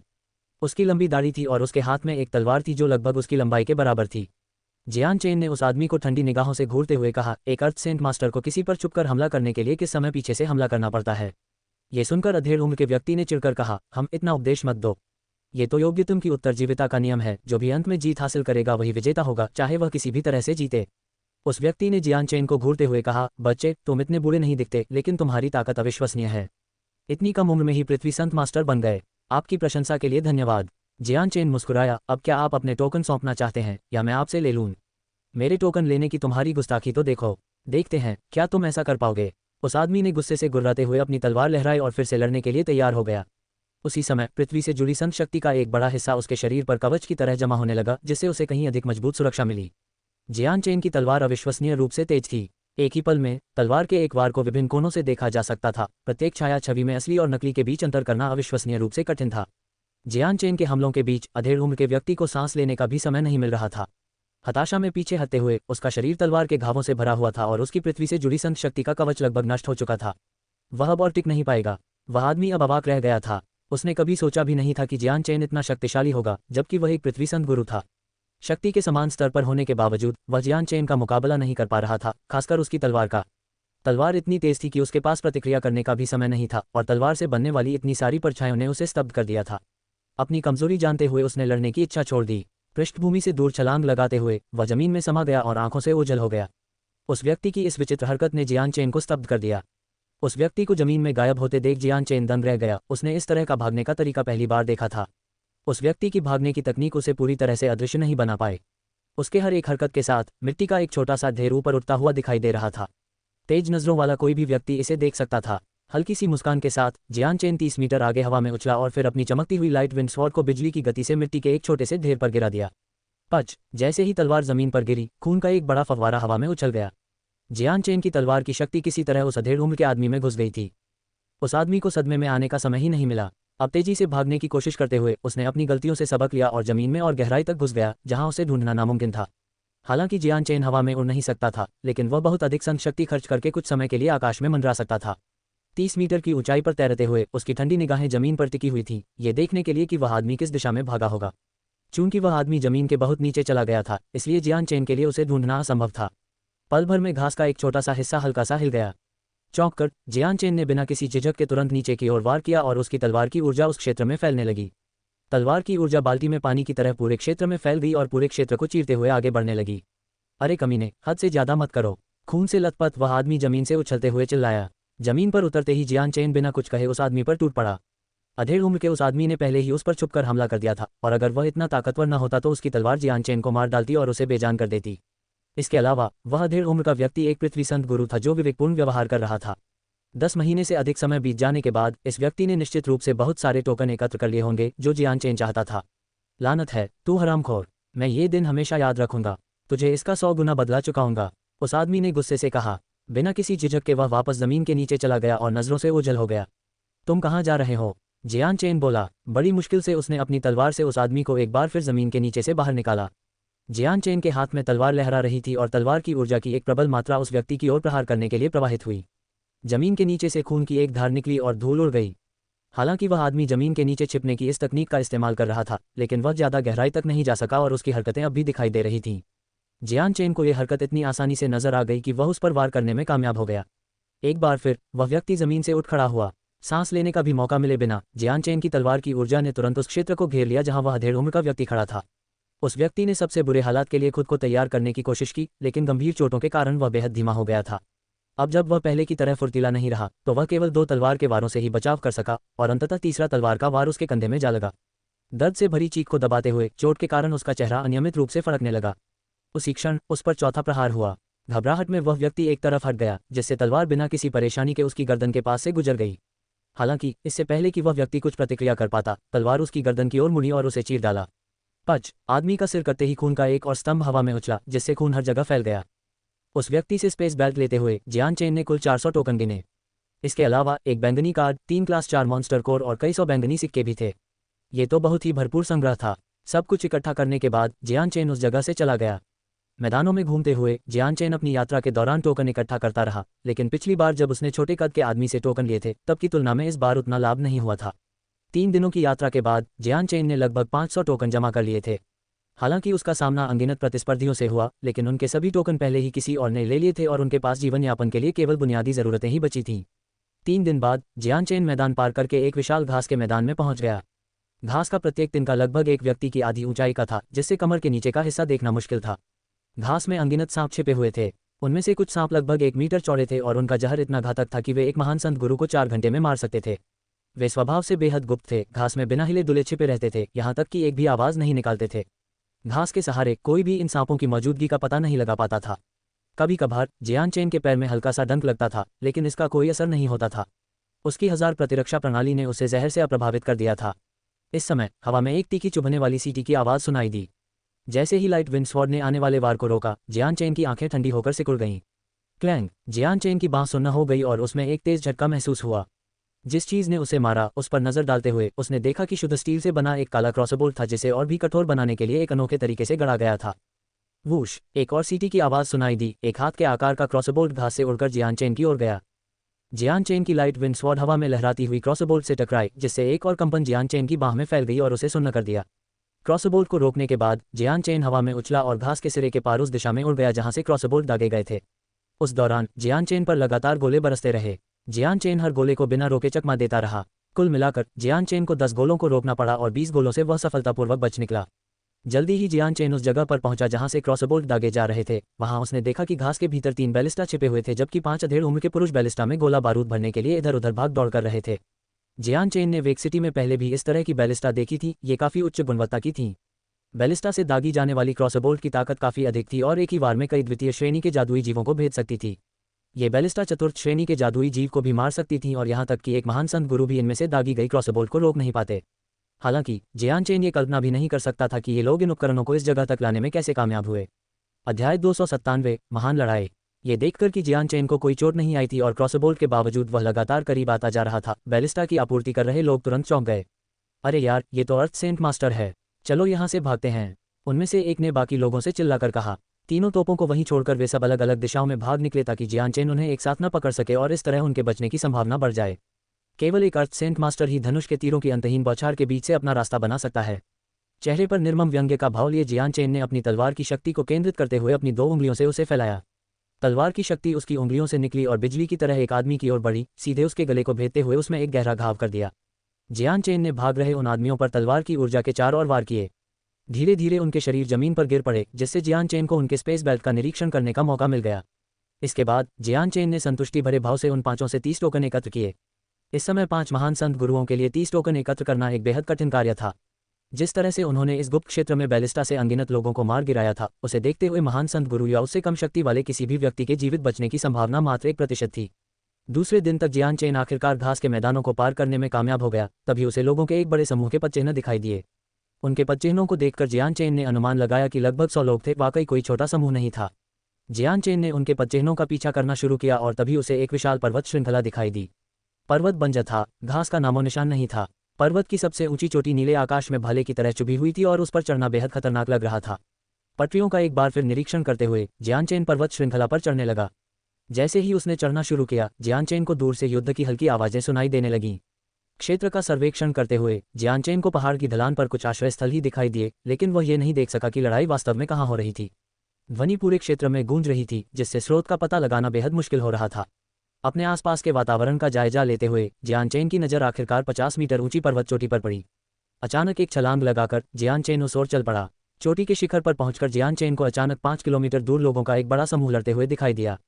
एक समूह के आगे नीले वस्त्र पहने एक अकेला व्यक्ति था, जो दुश्मनों के बीच से इतनी तेजी से निकल रहा था कि दुश्मन उसके कपड़ों को छू भी नहीं पा रहे थे। उसके हर वार से उसके दुश्मन जमीन पर गिरकर मर रहे थे। उस व्यक्ति को लड़ते हुए देखकर जियान चेन की आंखों में कई बार चमक आए। वह व्यक्ति किसी वायु तत्व से युक्त पृथ्वी संत गुरु प्रतीत हो रहा था, जो सैकड़ों महान संत गुरुओं को सहजता से मार रहा था। लड़ाई कुछ देर तक चलती रही, जब तक कि 20 से भी कम महान संत गुरु शेष नहीं रह गए। बचे हुए लोग जानते थे कि वे उसका मुकाबला नहीं कर सकते और लड़ने की इच्छा खो बैठे।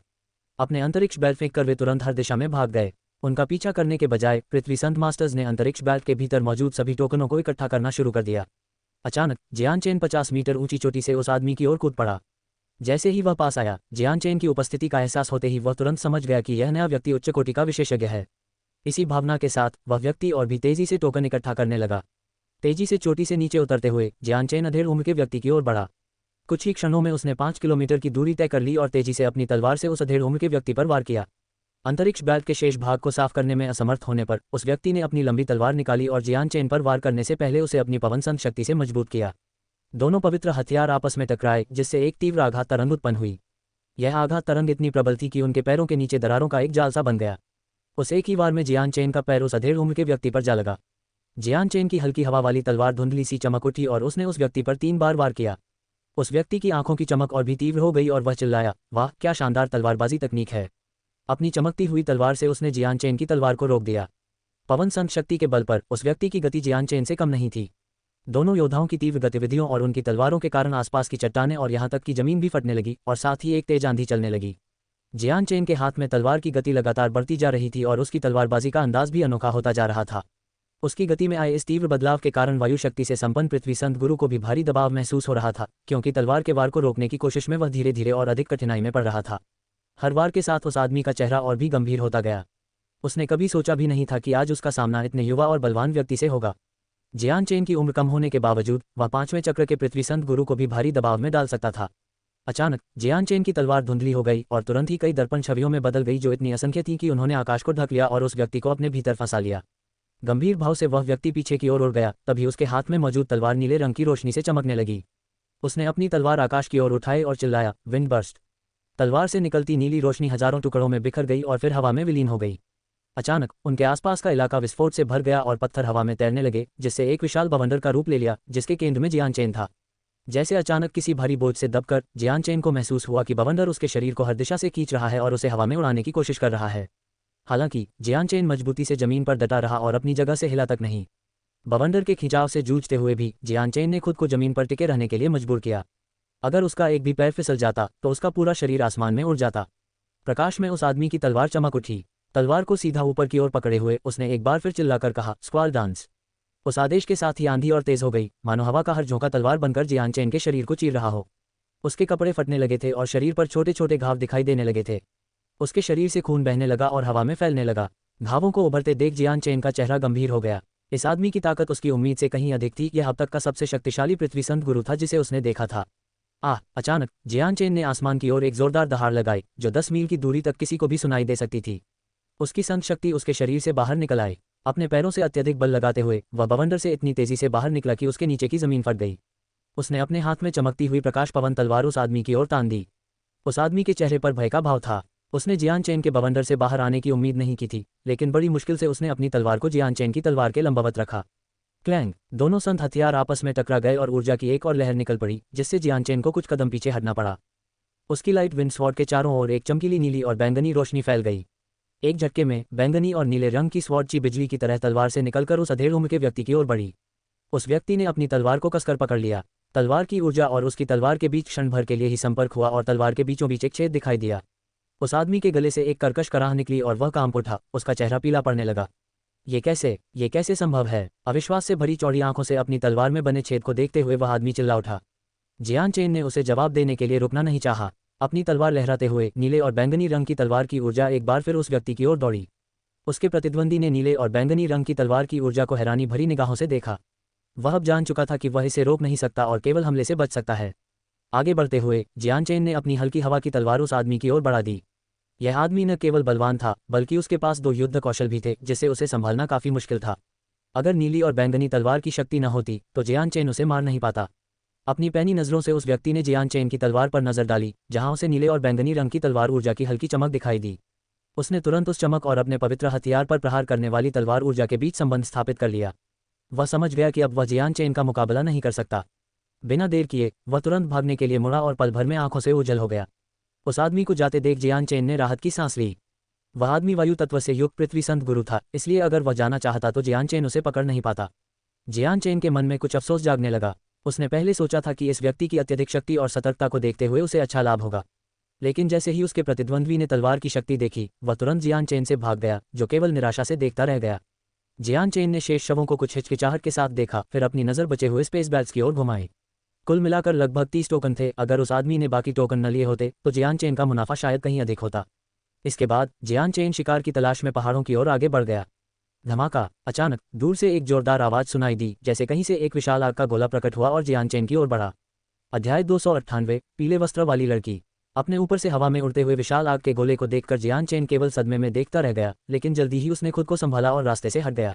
धमाका! एक कान फाड़ देने वाली आवाज सुनाई दी जब आग का गोला उस जगह फटा जहां जियानचेन खड़ा था। लगभग 3 मीटर चौड़ा गड्ढा बन गया था, जिसने आसपास की पूरी जमीन को फाड़ दिया था और प्रभाव क्षेत्र में सब कुछ जलाकर राख कर दिया था। गड्ढे का आकार देखकर जियानचेन की आंखें चौड़ी हो गईं और वह हैरान होकर बुदबुदाया, ये है जादुई क्रिस्टल तोप के प्रभाव क्षेत्र का दृश्य। कुछ सेकंड बाद एक और धमाके की आवाज सुनाई दी, क्योंकि कुछ किलोमीटर दूर से एक और आग का गोला पास की एक पर्वत चोटी से उसकी ओर आया। जियानचेन ने उस चोटी पर नजर गड़ा दी जहां से आग का गोला दागा गया था और तुरंत उस ओर चल पड़ा। पलक झपकते ही जियानचेन उस जगह पहुंच गया और चोटी पर चढ़ना शुरू कर दिया। चोटी बहुत बड़ी नहीं थी और उसकी परिधि केवल 10 मीटर थी। 5 मीटर के एक छेद के ऊपर एक काली जादुई क्रिस्टल तोप लगी हुई थी, जिस पर एक 30 वर्षीय युवक नीचे की ओर देख रहा था। उसकी आंखें नीचे जमीन पर निशाना साध रही थीं, लेकिन जिस तरह से वह देख रहा था उससे वह किसी चोर जैसा लग रहा था, जो एक हास्यास्पद दृश्य था।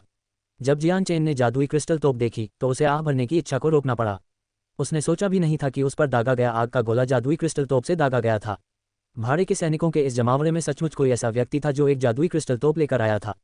उसी क्षण युवक को अपने पीछे कुछ गड़बड़ होने का एहसास हुआ। तेजी से मुड़ते हुए वह ये देखकर चौंक गया कि जियानचेन कितना छोटा था, लेकिन उससे भी ज्यादा हैरानी उसे इस बात से हुई कि वह कितनी खामोशी से उसके पीछे आ रहा था, मानो वह वहां था ही न। बिना किसी झिझक के युवक ने भागने की कोशिश में पहाड़ की चोटी से नीचे दौड़ने का फैसला किया। पलक झपकते ही जियानचेन उस युवक के पास प्रकट हो गया। उसने युवक के कपड़े पकड़कर उसे हवा में उठाया और फिर जमीन पर पटक दिया। मुझे मत मारो, मैं तुम्हें अपना टोकन दे दूंगा। युवक ने भागने की सारी उम्मीद खो दी थी और वह घबराई हुई आवाज में अपनी जान की भीख मांगने लगा। जियानचेन उस गड्ढे के किनारे खड़ा था जहां उसने युवक को फेंका था और ऊपर से उससे बोला, तुम्हारा नाम क्या है? मेरा नाम जेकब है, युवक ने उत्तर दिया। जियानचेन ने ऊपर टिकी विशाल तोप को देखा और फिर जेकब की ओर देखते हुए कहा, क्या तुम्हें जादुई क्रिस्टल तोप स्थापित करना आता है? जी, मैंने इसे बचपन से ही सीखा है। तोप के हर एक महत्वपूर्ण हिस्से से मैं भली भांति परिचित हूँ। आंखें बंद करके भी मैं एक जादुई क्रिस्टल तोप को तुरंत जोड़ सकता हूँ, जेकब हकलाते हुए बोला। जियानचेन के चेहरे पर एक सुखद मुस्कान आ गई। क्या तुम जीना चाहते हो? जी हाँ, हे महान तलवारबाज, कृपया मुझे जाने दीजिए, मैं बदले में अपना सब कुछ त्याग दूंगा। याकूब लगभग रोते हुए उससे विनती करने लगा। जियानचेन छेद में कूद गया और अपने स्पेस रिंग के भीतर से एक विशाल स्टील का बक्सा बाहर निकाला, जिससे छेद थोड़ा तंग महसूस होने लगा। जियानचेन ने डिब्बे की ओर इशारा करते हुए कहा, अगर तुम मुझे इसके आवश्यक हिस्सों को जोड़ना सिखा सको तो मैं तुम्हें जाने दूंगा। इतना ही नहीं, मैं तुम्हें इसके लिए इनाम भी दूंगा। इस पर युवक के चेहरे पर खुशी का भाव था, जिसमें थोड़ी सी अविश्वास की झलक भी थी, क्योंकि वह उस शानदार स्टील के बक्से को देख रहा था। ये तोप का आधार है, जेकब ने उस हिस्से को देखते हुए बुदबुदाया। जेकब से इस वस्तु के बारे में सुनकर जियानचेन ने राहत की सांस ली। उन्नत स्तर की जादुई क्रिस्टल तोप का यह हिस्सा उसके पास कुछ ही समय से था। दुर्भाग्य से वह इसे जोड़ना नहीं सीख पाया था और अब तक ये कचरे के ढेर में पड़ा था। आखिरकार उसे तोप को जोड़ने का मौका मिल गया था। जियान चेन को इस बात से बहुत खुशी हुई क्योंकि यह एक शक्तिशाली विनाशकारी हथियार था जो एक पृथ्वी संत मास्टर को भी मार सकता था। हालांकि वह पहले से ही एक अर्थ सेंट मास्टर था जो बिना किसी खास परेशानी के दूसरों से लड़ सकता था, फिर भी यह advance tier magical crystal cannon किसी न किसी काम आ सकती थी। इसे खोलकर देखिए कि क्या इसे जोड़ा जा सकता है। मुझे उम्मीद है कि आप मुझे निराश नहीं करेंगे, जियान चेन ने बगल से कहा। जब तक यह एक जादुई क्रिस्टल तोप है तब तक मुझे कोई समस्या नहीं होगी। इसमें जो भी खराबी या समस्या हो मैं उसे ठीक कर सकता हूँ, जेकब ने आत्मविश्वास से भरे लहजे में कहा और स्टील का डिब्बा खोलकर उसके अंदर रखी चीजें देखने लगा। एक बक्सा खोलने के बाद उसने देखा कि इस तोप को बनाने में इस्तेमाल की गई सामग्रियां बिल्कुल अलग थीं। विस्मय से चिल्लाते हुए उसने हैरानी से कहा, यह तो उन्नत स्तर की जादुई क्रिस्टल तोप है। हे भगवान, इस तरह की तोप 20 किलोमीटर दूर तक मारकर एक पृथ्वी संत गुरु को मार सकती है। क्या मैं अंधा हो रहा हूँ? इस तरह की जादुई क्रिस्टल तोप के लिए कई देश आपस में लड़ेंगे और इसे खरीदने के लिए बहुत पैसा खर्च करेंगे। जल्दी करो और इसे मेरे लिए जोड़ दो। जितनी जल्दी करोगे उतनी जल्दी तुम जा पाओगे, जियान चेन ने अधीरता से कहा। जी हाँ, मैं अभी इस पर काम शुरू करता हूँ। अब जाकर याकूब को याद आया कि उसकी जान अभी भी खतरे में है। तुरंत ही जेकब ने अपने दोनों हाथों को तेजी से चलाना शुरू कर दिया और पुर्जों को जोड़ दिया। 1 घंटे के भीतर उसने तोप को 3 बार जोड़ा और अलग किया ताकि जियान चेन नोट्स बना सके और अध्ययन कर सके। हालांकि एक सामान्य तोप में लगभग 1000 पुर्जे होते हैं, लेकिन जियान चेन की बुद्धि और संज्ञानात्मक क्षमता के कारण वह उन सभी को याद रखने में सक्षम था। एक उन्नत स्तर की जादुई क्रिस्टल तोप पहले वाली तोप से भी कहीं बड़ी थी। अगर इसे उसी जगह पर लगाया जाए तो इसकी लंबाई पूरे 10 मीटर होगी।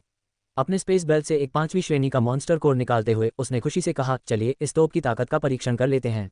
जेकब ने दर्द भरे चेहरे से कहा, advance tier magical crystal cannon में संदेह की कोई गुंजाइश नहीं है। एक भी क्लास 5 मॉन्स्टर कोर का इस्तेमाल करना व्यर्थ होगा, आपको उन्हें बचाकर रखना चाहिए। इसके बाद ऊर्जा राक्षस के मूल भाग से तोप में प्रवाहित होती रही। धीरे धीरे तोप से भारी मात्रा में ऊर्जा निकलने लगी और वह फायर करने के लिए तैयार होने लगी, जिससे चारों ओर एक खतरनाक माहौल छा गया। जेकब और जियान चेन एक तरफ खड़े होकर देख रहे थे कि तोप ने अचानक ऊर्जा का एक जोरदार विस्फोट किया, जिससे उन्हें कोई नुकसान नहीं हुआ। बैंग! एक बार चार्ज होने के बाद तोप की आवाज़ सुनाई देने लगी क्योंकि तोप चलने लगी थी। दोनों लोग केवल तोप से एक चमकदार प्रकाश का गोला निकलते हुए देख सकते थे, जो आकाश में उड़ने से पहले पास के एक पहाड़ की चोटी पर जा गिरा। बैंग! दूर से ही जियान चेन को हवा में हलचल महसूस हुई। धुएं से भरी हुई चोटी, जिस पर गोलीबारी हुई थी, बड़े बड़े पत्थरों और एक तेज आवाज़ के साथ बहने लगी। ऊपर आकाश में एक विशाल मशरूम जैसा आकार दिखाई दिया, जिसे देखकर हर कोई दंग रह गया। कुछ ही क्षणों बाद जियान चेन धीरे धीरे शिखर की ओर बढ़ा, लेकिन उसने पाया कि शिखर का ऊपरी हिस्सा पूरी तरह से नष्ट हो चुका था और उसका एक भी टुकड़ा बाकी नहीं बचा था। यह है एक उन्नत स्तर की जादुई क्रिस्टल तोप की शक्ति। कितना आश्चर्यजनक है। इसमें कोई आश्चर्य नहीं कि यह एक ऐसा हथियार है जो पृथ्वी संत गुरुओं को भी मार सकता है। जेकब ने आश्चर्य भरी नजरों से जियान चेन से कहा। तोपों की शक्ति से जियान चेन भी भयभीत हो गया था। इससे वह न केवल एक पृथ्वी संत गुरु को मार सकता था, बल्कि 5वें दर्जे के जादुई जीवों को भी नष्ट कर सकता था। यदि तोप की शक्ति सचमुच उतनी ही प्रबल होती जितनी कही जाती है, तो इस तोप का प्रयोग करने पर एक पृथ्वी संत गुरु से निपटना भी उतना ही कठिन होता। जियान चेन ने कुछ क्लास 4 मॉन्स्टर कोर निकाले और उन्हें जेकब को सौंपते हुए कहा, तुम जा सकते हो, ये तुम्हारे लिए हैं। जेकब ने कृतज्ञतापूर्वक सामान लिया और जल्दी से वहां से चला गया। उसकी जल्दबाजी देखकर ऐसा लग रहा था मानो उसे डर था कि जियान चेन अपना वादा न तोड़ दे। जियान चेन ने आह भरी और फिर अपने पास मौजूद तोप को देखा और अंत में तोप के बेकार हिस्सों पर नजर डाली। जियान चेन द्वारा तोप को अलग अलग हिस्सों में बांटकर अपने स्पेस रिंग में रखने के बाद उसे अचानक अपने कानों से कुछ हलचल महसूस हुई। जैसे ही उसके हाथों में लाइट विंड स्वॉर्ड प्रकट हुई, उसने तुरंत पीछे की ओर वार किया। बैंग! जैसे ही जियान चेन ने हरकत की, एक जोरदार धमाके की आवाज़ सुनाई दी। अपनी तलवार को कसकर पकड़े हुए जियान चेन पीछे की ओर उड़ गया और खून की उल्टी करने लगा। उसका पूरा शरीर सुन्न पड़ गया था। हालांकि वह पहले एक पहाड़ पर था, लेकिन अब उसे पता नहीं था कि वह कहाँ है। जियान चेन की हल्की हवा वाली तलवार उसके पीछे गिर पड़ी और उसने खून की एक और उल्टी कर दी। उसकी आंखें चौड़ी हो गईं और उसने देखा कि 3 किलोमीटर दूर एक दूसरी चोटी पर पीले वस्त्र पहने एक व्यक्ति खड़ा है। दूरी बहुत अधिक होने के कारण वह उसका चेहरा स्पष्ट रूप से नहीं देख पा रहा था। जियान चेन के दिल में अब सिर्फ सदमा सा महसूस हो रहा था। प्रतिद्वंद्वी बहुत ही ताकतवर था, एक ही वार में उसे भारी चोट लगी थी, और वह भी तब जब हमला 3 किलोमीटर दूर से किया गया था। जियान चेन तुरंत चोटी से नीचे कूद गया और नीचे जमीन पर आश्रय की तलाश करने लगा। जियान चेन की ओर से एक तेज आवाज आती सुनाई दी। जमीन का सहारा लेकर और अपने पैरों के निशान छिपाते हुए उसने दूसरे व्यक्ति की स्थिति का पता लगा लिया। फिर अपनी जगह से उछलकर वह अपने लक्ष्य की ओर दौड़ पड़ा। हालांकि उस व्यक्ति को जियान चेन के अचानक हमले का पहले से ही अंदाजा था। उसके हाथों में अचानक लगभग 4 मीटर लंबी, हल्के नीले रंग की एक तलवार प्रकट हुई। तलवार से पानी की लहरों जैसी रोशनी निकली और फिर उसमें संत शक्ति का प्रवाह उमड़ पड़ा। पीले वस्त्रधारी व्यक्ति ने अपनी तलवार जियान चेन की तलवार के लंबवत रखी। पलक झपकते ही दोनों ने एक दूसरे पर कई वार किए और फिर पीछे हट गए। प्रत्येक बहस के साथ उसका चेहरा पीला पड़ता जा रहा था, फिर भी वह बिना झुके मजबूती से खड़ा था। उसके दाहिने हाथ में उसका हथियार था, जिसे उसने पीले वस्त्रधारी आकृति की ओर तान रखा था। जैसे ही जियान चेन ने उस व्यक्ति का रूप देखा, उसके चेहरे पर मौजूद अजीब भावों पर ठंडी निगाहों का साया पड़ गया। पीले वस्त्र पहने वह व्यक्ति वास्तव में 20 वर्ष की एक युवती थी, जिसका रूप रंग किसी अमर को भी टक्कर दे सकता था। उसके लंबे काले बाल हवा में लहरा रहे थे, लेकिन उनकी आंखों में छिपी बुद्धिमत्ता से भरपूर ठंडी निगाहों को छिपा नहीं पा रहे थे। यहाँ तक कि उसकी बाहों में भी एक अलग ही शालीनता थी। उस महिला की पीठ पर सोने का बना 2 मीटर लंबा धनुष था, जो सुनहरी चमक बिखेर रहा था, जिससे वह बेहद असाधारण लग रहा था। इस महिला को देखकर जियान चेन की आंखें सिकुड़ गईं और वह सोचने लगा। उसे पता नहीं क्यों, लेकिन उसे देखते ही उसे एक जानी पहचानी सी अनुभूति हुई, मानो उसने उसे पहले कहीं देखा हो, पर याद नहीं आ रहा था कि कहाँ। दूसरी महिला ने ठंडे अंदाज में जियान चेन को घूरा। फिर पल भर में उसकी आंखों की पुतलियां अचानक फैल गईं और उसके चेहरे का भाव बदल गया। सदमे से भरी हुई उसने जियान चेन के चेहरे को गौर से देखा और फिर गुस्से से भर उठी। तो ये तुम हो? तुम ही हो वो बदबूदार बदमाश। अध्याय 299 शासक शस्त्र। दूसरी महिला ने ठंडे अंदाज में जियान चेन को घूरा। फिर पल भर में उसकी आंखों की पुतलियां अचानक फैल गईं और उसके चेहरे का भाव बदल गया। सदमे से भरी हुई उसने जियान चेन के चेहरे को गौर से देखा और फिर गुस्से से भर उठी। तो ये तुम हो? तुम ही हो वो बदबूदार बदमाश। पीले कपड़े पहनी ये लड़की वही लड़की थी जिससे जियान चेन की मुलाकात गलती से तब हुई थी जब वह वेक सिटी के बाहर उसी नदी में नहा रहा था। जियान चेन द्वारा पहचाने जाने पर लड़की को तुरंत पुरानी यादें ताज़ा हो गईं। अत्यधिक शर्मिंदगी महसूस करते हुए उसके दिल में अथाह घृणा का विस्फोट हुआ। गुस्से में चिल्लाते हुए वह जियान चेन की ओर दौड़ पड़ी। उस साल से पहले उस लड़की को नहाते समय किसी पुरुष ने कभी ताक झांक नहीं की थी, इसलिए यह एक बेहद दुखद घटना थी, जिसके चलते उसने अपनी पूरी जिंदगी उस आदमी को ढूंढने और उसे सजा देने के बारे में सोचा था जिसने उसके शरीर को देखने की हिम्मत की थी। हालांकि वेक सिटी छोड़ने के बाद उसे जियान चेन का कोई सुराग नहीं मिला, जिससे उसके मन में नफरत धीरे धीरे कम होती गई। लेकिन आज जब उसने उसे फिर से देखा तो उसका दिल बेहिसाब गुस्से से फट पड़ा। जियान चेन ने गंभीर चेहरे से उसकी ओर देखा। लड़की के पहले ही वार ने उसे भयभीत कर दिया था, लेकिन वह हतोत्साहित नहीं हुआ था, बल्कि उसकी लड़ने की भावना चरम सीमा तक जागृत हो गई थी। जब दोनों एक दूसरे पर वार कर रहे थे तभी लड़की को अचानक एक नई बात का एहसास हुआ। इस समय जियान चेन की ताकत पहले की तुलना में बहुत अलग थी। एक पृथ्वी संत गुरु, आपने उस स्तर तक तरक्की कर ली। कैसे? पहले आपकी शक्ति मुझसे कहीं कम थी और आप मेरा मुकाबला नहीं कर सकते थे। अभी तो बस कुछ ही साल हुए हैं, आपने इतनी शक्ति कैसे बढ़ा ली कि आप मेरे प्रतिद्वंद्वी बन गए? लड़की ने हैरानी से कहा। उसने जियान चेन के सुंदर चेहरे को देखा। उसे यह खबर सच नहीं लग रही थी। सदमे के बावजूद वह अपनी नीली तलवार से जियान चेन से लड़ती रही, जिससे लगातार जलसंत शक्ति निकल रही थी। श्रीमती, वह घटना एक गलतफहमी थी। अगर हम लड़ते भी रहें तो नतीजा क्या होगा ये स्पष्ट नहीं है। क्यों ना हम लड़ना बंद कर दें? हालांकि यह घटना बहुत पहले घटी थी। जियान चेन को अब भी लग रहा था कि गलती उसकी ही थी। आखिर वह एक महिला थी और उसने गलती से उसके सबसे निजी अंग देख लिए थे। इस बात से उसे बहुत पछतावा हो रहा था। अरे कमीने, ऐसा सोचना भी मत। ये लड़की तुम्हें सबक जरूर सिखाएगी। जियान चेन द्वारा उस वर्जित घटना का जिक्र करते ही लड़की गुस्से से चीख पड़ी। पीछे हटते हुए उसने अपनी पीठ पर टंगा हुआ सुनहरा धनुष निकाला और तुरंत उस पर निशाना साध दिया। जैसे ही धनुष को पीछे खींचा गया, शुद्ध ऊर्जा से बना एक तीर बनने लगा। पूर्ण रूप से संघनित होते ही तीर के पूरे शाफ्ट से ऊर्जा की एक विशाल तरंगनुमा शक्ति निकलने लगी। ये दृश्य देखकर जियान चेन चौंक गया। उसके दिमाग में तुरंत यह बात आई कि पहले वार के लिए यही धनुष जिम्मेदार था। बिना जरा भी संकोच किए वह तुरंत उस चोटी के पीछे कूद गया जिस पर वह खड़ा था। उसी क्षण महिला ने दौड़ छोड़ दी और ऊर्जा तीर को हवा में छोड़ दिया। तीर तुरंत तेज गति से उस चोटी की ओर बढ़ा जिसके पीछे जियान चेन छिपा हुआ था। धमाका! कान बहरा कर देने वाली आवाज के बाद 300 मीटर ऊंची चोटी तुरंत चट्टानों के झरने के रूप में नीचे गिर गई। राख से ढका जियान चेन विस्मय से मलबे से बाहर निकला। लड़की के हाथ में मौजूद धनुष बेहद शक्तिशाली था। उसे पता नहीं था कि यह किस प्रकार का हथियार है, लेकिन यह एक पृथ्वी संत मास्टर से उतनी ही शक्ति उत्पन्न कर सकता था जितनी एक उन्नत स्तर की जादुई क्रिस्टल तोप कर सकती है। जैसे ही जियान चेन जमीन पर उतरा, लड़की एक बार फिर सीधे उसकी ओर तीर चलाती हुई उस पर झपटी।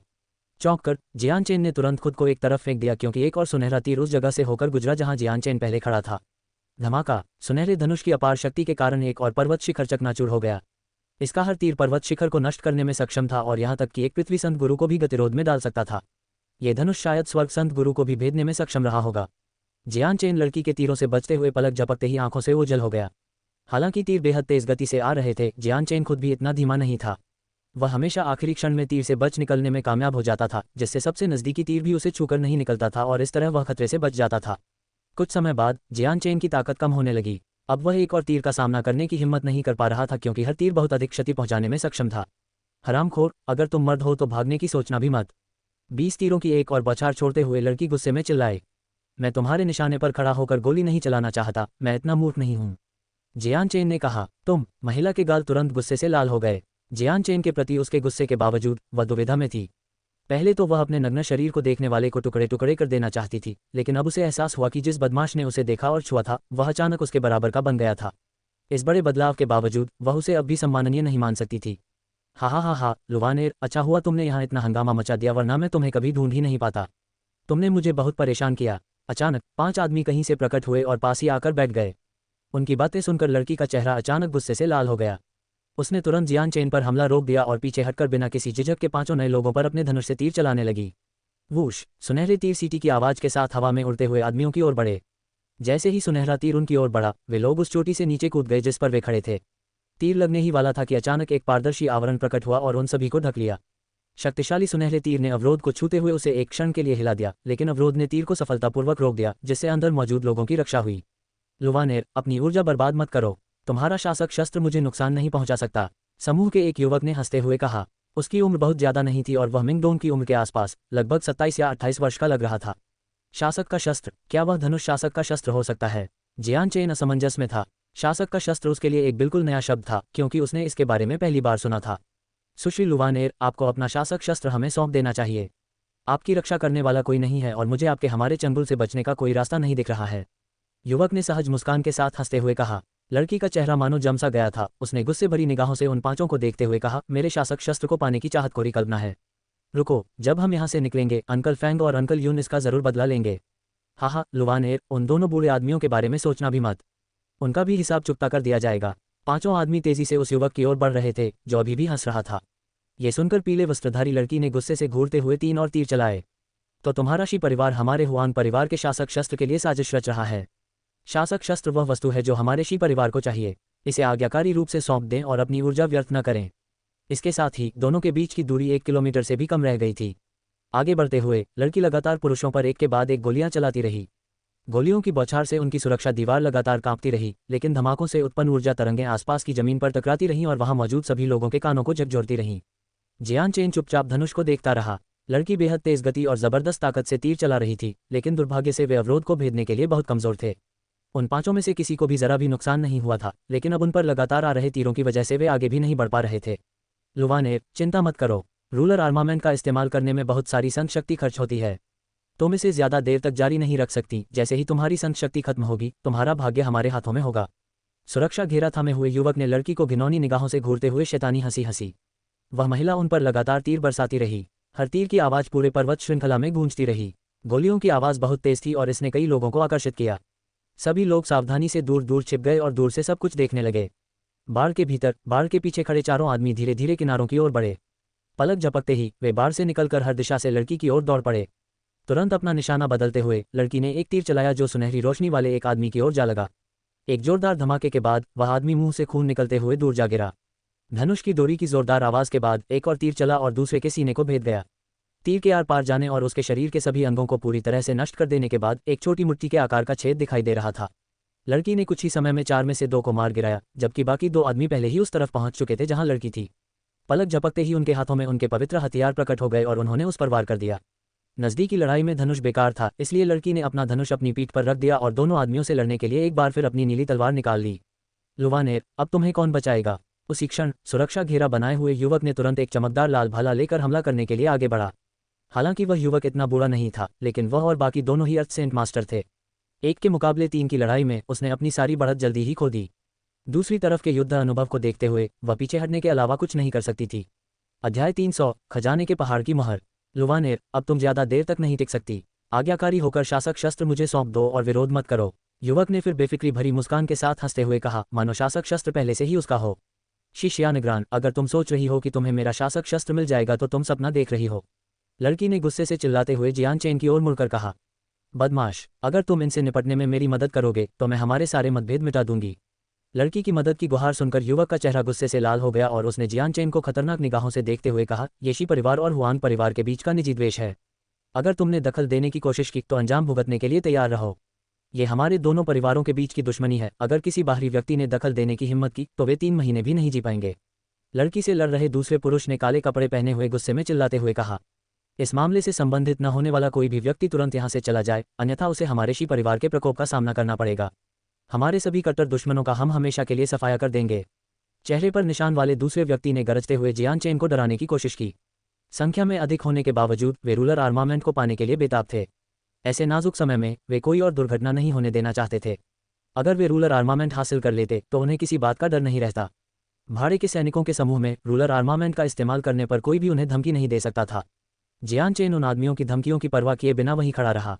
पीछे धकेली जा रही लड़की को देखकर जियान चेन एक पल के लिए दुविधा में पड़ गया कि उसे इस मुसीबत से बचाने में उसकी मदद करनी चाहिए या नहीं। हालांकि बीते समय की घटना से जियान चेन को कुछ अपराध बोध हुआ था, लेकिन वह अतीत में चुकाई गई भारी कीमत को भूला नहीं था। दोनों बुजुर्गों ने उसे इतना गंभीर आघात पहुंचाया था कि उसके बचने की संभावना लगभग न के बराबर थी। इसके अलावा उस लड़की ने भी अविश्वसनीय शक्ति वाले तीरों से दूर से उस पर हमला करने की कोशिश की थी। फिर उसने उस पर 20 से अधिक तीर चलाए, जिससे उसे बहुत गुस्सा आया था। लड़की समय पर बचाव नहीं कर पाए और उसकी बांह पर गहरा घाव हो गया, जिससे एक दर्दनाक चीख सुनाई दी। इस समय तीनों आदमी 3 अलग अलग दिशाओं से उसकी ओर बढ़ रहे थे, जिससे उसके लिए भागना लगभग नामुमकिन हो गया था। ये दृश्य देखकर जियान चेन समझ गया कि लड़की अब और देर तक टिक नहीं पाएगी। उसने अपनी झिझक को दूर करते हुए होंठ दबाकर फैसला कर लिया। अपनी हल्की हवा की तलवार से वह घेरे में घुस गया और काले वस्त्रधारी व्यक्ति की तलवार को रोक दिया। तो तुम हमारे शी परिवार के रास्ते में आने की हिम्मत कैसे करते हो? तुम जरूर जीने से थक गए होगे, उस आदमी ने दहाड़ते हुए कहा। बच्ची, अब भागने का समय नहीं है। भला लिए उस लंबे युवक ने जियान चेन पर गरजते हुए क्रूर चेहरे और गुस्से भरी दहाड़ के साथ लड़की पर हमला किया। बात न मानते हुए जियान चेन ने अपनी तलवार से काले वस्त्रधारी व्यक्ति पर तलवार की ऊर्जा की एक भयंकर मात्रा बरसाना शुरू कर दिया। काले वस्त्रधारी व्यक्ति ने अपनी कुल्हाड़ी लहराकर आने वाले हमले को रोकने की कोशिश की, लेकिन अंततः जियान चेन के सामने उसकी कुल्हाड़ी की गति कम पड़ गई। 2 ही वार में जियान चेन ने उसे पूरी तरह से हरा दिया। जैसे ही उसने कुल्हाड़ी चलाने की कोशिश की, जियान चेन की तलवार इतनी तेजी से आगे बढ़ी कि वह समय रहते अपनी कुल्हाड़ी वापस नहीं खींच पाया। तलवार की नोक तुरंत उसके गले में जा घुसी, जिससे खून की बूंदें बहने लगीं। काले वस्त्रधारी व्यक्ति ने अविश्वास भरी कठोर दृष्टि से जियान चेन को देखा। उसे विश्वास नहीं हो रहा था कि जियान चेन इतना तेज था कि वह उसके प्रहार पर प्रतिक्रिया भी नहीं कर पाया। तीसरा सबसे बड़ा, काले वस्त्रधारी व्यक्ति को मरते देख लड़की से लड़ रहा दूसरा आदमी तुरंत जियान चेन के लिए हत्या के इरादे से भरी आंखों से दांत पीसते हुए गुस्से में आ गया। लगभग 30 साल का वह युवक भी इससे अचंभित रह गया था। उसने कभी सोचा भी नहीं था कि जियान चेन जैसा इतना युवा युवक इतनी जल्दी किसी पृथ्वी संत गुरु को मार सकता है। इतनी प्रबल युद्ध शक्ति देखकर उसे भी कुछ भय सा महसूस हुआ। मेरे दोस्त, हमारे शी परिवार को नाराज करने की कोई ज़रूरत नहीं है। क्या तुम भूल गए हो कि उस लड़की ने तुम्हारे साथ कैसा बर्ताव किया था? अगर तुम हमारा साथ दोगे और हम उस लड़की से निपट लेंगे तो हमारा शी परिवार तुम्हें भरपूर इनाम देगा। युवक ने जियान चेन से ये बातें कहीं। झूठ बोलना बंद करो। शी परिवार के पुरुष हमेशा से ही बेहद निर्लज रहे हैं। तुम्हारी बातें खोखली हैं। एक बार शी परिवार के किसी सदस्य को मार डाला तो वो तुम्हें कभी नहीं छोड़ेंगे। लड़की को डर था कि जियान चेन उनकी मदद कर देगा, इसलिए वह जल्दी जल्दी बोलने लगी। जियान चेन के चेहरे पर वही ठंडा और भावहीन भाव बना रहा जब उसने काले वस्त्रधारी व्यक्ति के गले से तलवार निकाली। उसने दोनों पक्षों की बातों को अनसुना कर दिया था, क्योंकि वह बहुत पहले ही अपना निष्कर्ष निकाल चुका था। लड़की से लड़ रहे दूसरे व्यक्ति की ओर तुरंत दौड़ते हुए उसकी तलवार बिजली की तरह चमक उठी और उसने उस पर वार करने का प्रयास किया। तुम मौत को दावत दे रहे हो? ये सुनकर युवक गुस्से से चिल्ला उठा और उसका चेहरा लाल हो गया। उसने सोचा भी नहीं था कि युवक उसके मीठे आमंत्रण को ठुकरा देगा। यह उसके लिए एक गहरा सदमा था और उसे भी बेहद गुस्सा आया। फिर उसके मन में हत्या करने की तीव्र इच्छा जागृत हुई। जियान चेन की हल्की हवा वाली तलवार उस आदमी की ओर तेजी से बढ़ी, जिसकी असंख्य परछाइयां आकाश में फैल गईं। असली और नकली में फर्क करना मुश्किल था, और अगर वह आदमी पहचान भी लेता तो तलवार के उसके बेहद करीब आते ही अगले ही पल वह परछाई गायब हो जाती। ये दृश्य देखकर वह व्यक्ति गंभीर हो गया। उसने तुरंत अपनी आंखें बंद कर लीं और अपनी आत्मा को तलवार की वास्तविक दिशा का अनुभव करने दिया, क्योंकि उसके हाथ में मौजूद विशाल तलवार संत शक्ति से स्पंदित होने लगी थी। जियान चेन की हल्की हवा की तलवार लगातार एक एक करके आगे बढ़ती जा रही थी। हर वार अविश्वसनीय रूप से तेज था और ऐसा लग रहा था मानो एक विशाल धुंधलापन हो। बाहर से देखने पर जियान चेन को केवल एक ही वार करते हुए दिखाई देता था, लेकिन वास्तव में उसने एक ही वार में कई बार वार कर दिए थे, जिससे ऐसा लग रहा था जैसे एक ही वार हुआ हो। इस तरह की तेज गति के साथ वह व्यक्ति उन सभी को रोक नहीं पाएगा और तलवार के वार और बढ़ने से पहले केवल कुछ ही बार अपना बचाव कर पाएगा। ये प्रतिद्वंदी बहुत शक्तिशाली है। स्वामी शी, कृपया सुरक्षा कवच सक्रिय करें। वह व्यक्ति जियान चेन से पीछे हटते हुए चिल्लाया। उसकी आवाज़ डर से कांपने लगी थी, क्योंकि उसकी गर्दन पर कई जगह खरोंच लगने से खून बहने लगा था। उस आदमी की डरावनी चीख सुनकर युवक घबराकर देखने लगा। उसने जल्दी से जियान चेन और उस आदमी की लड़ाई की ओर देखा तो पाया कि वह आदमी अंधाधुंध बचाव करते हुए धीरे धीरे जियान चेन से पीछे हटता जा रहा था। उसी समय जिस लड़की से वह लड़ रहा था, उसने अपनी चमकीली आंखों से जियान चेन की ओर देखा। अविश्वास भरी नजरों से वह भी इस दृश्य को देखकर स्तब्ध रह गई। ये कैसे हो सकता है? उसकी ताकत अचानक इतनी अद्भुत हो गई। वो पहले ऐसा नहीं था और तब भी मेरे कई तीरों से घायल हो चुका था।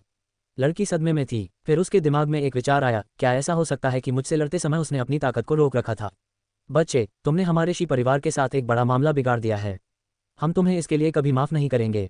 चाहे तुम दुनिया के किसी भी कोने में भाग जाओ, हमारे शी परिवार के विशेषज्ञ तुम्हारे शरीर के टुकड़े टुकड़े कर देंगे। युवक गुस्से से दहाड़ा। हर शब्द उसने जोर से और गुस्से में बोला। उसके बोलते ही अचानक एक पारदर्शी कवच प्रकट हुआ और उसके पूरे शरीर को ढक लिया। युवक लड़की से लड़ाई छोड़कर जियान चेन के हमले से अधेड़ उम्र के व्यक्ति की रक्षा करने के लिए आगे आया। उसका लंबा भला एक विषैले सांप की तरह तेजी से जियान चेन के हृदय की ओर बढ़ा। जियान चेन की हल्की हवा वाली तलवार अचानक अविश्वसनीय रूप से तीव्र तलवार ऊर्जा से भर उठी। जैसे ही वह लंबे भाले से टकराई, तलवार भाले के डंडे पर फिसलती हुई तेजी से अवरोध में घुस गई। सुरक्षा घेरा एक पल के लिए कांप उठा, फिर लगभग तुरंत ही शांत हो गया। देखने में सुरक्षा घेरा कमजोर लग रहा था, लेकिन असल में उसकी सुरक्षा व्यवस्था अविश्वसनीय रूप से मजबूत थी, इसलिए जियान चेन की तलवार भी उसे तोड़ नहीं पाए। बाड़ के पीछे खड़े युवक ने कुछ भय के साथ तलवार को देखा, फिर तिरस्कार भरी मुस्कान के साथ जियान चेन पर चिल्लाया, बच्चे, अब तुम्हारी उम्र ज्यादा नहीं है। इतना कहकर उसने अपना भला ऊपर उठाया और सीटी की आवाज के साथ उस पर प्रहार किया। बिना एक शब्द कहे जियान चेन ने भले को चकमा दिया और फिर उस अधेड़ उम्र के व्यक्ति की ओर मुड़ा। चांदी जैसी रोशनी के साथ उसकी लाइट विंड स्वॉर्ड उसकी गर्दन पर आ लगी। अधेड़ उम्र का वह व्यक्ति जियान चेन की तलवार से अभी भी थोड़ा भयभीत था, इसलिए वह केवल जियान चेन से अपना बचाव करने की कोशिश कर सकता था। जब उसने जियान चेन की तलवार को अपनी ओर आते देखा तो उसने अपनी तलवार को सुरक्षात्मक मुद्रा में ऊपर उठाया और खुद को पीछे की ओर झुका लिया ताकि तलवार की सुरक्षा उसे बचा ले।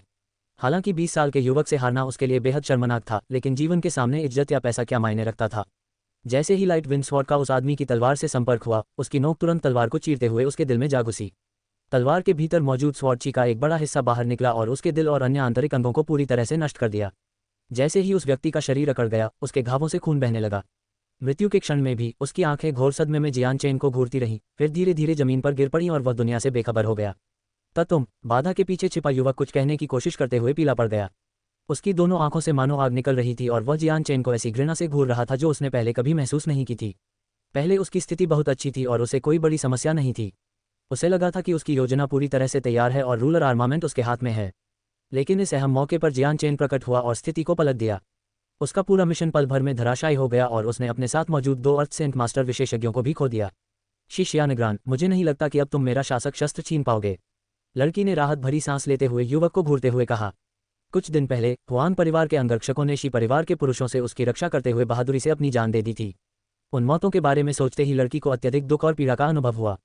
धीरे धीरे अपनी पीठ पर रखे धनुष को उठाते हुए उसने धनुष को खींचा और शिष्यानग्रान की ओर निशाना साधा, ये जानते हुए भी कि उसकी शक्ति उस अवरोध को तोड़ने के लिए पर्याप्त नहीं थी।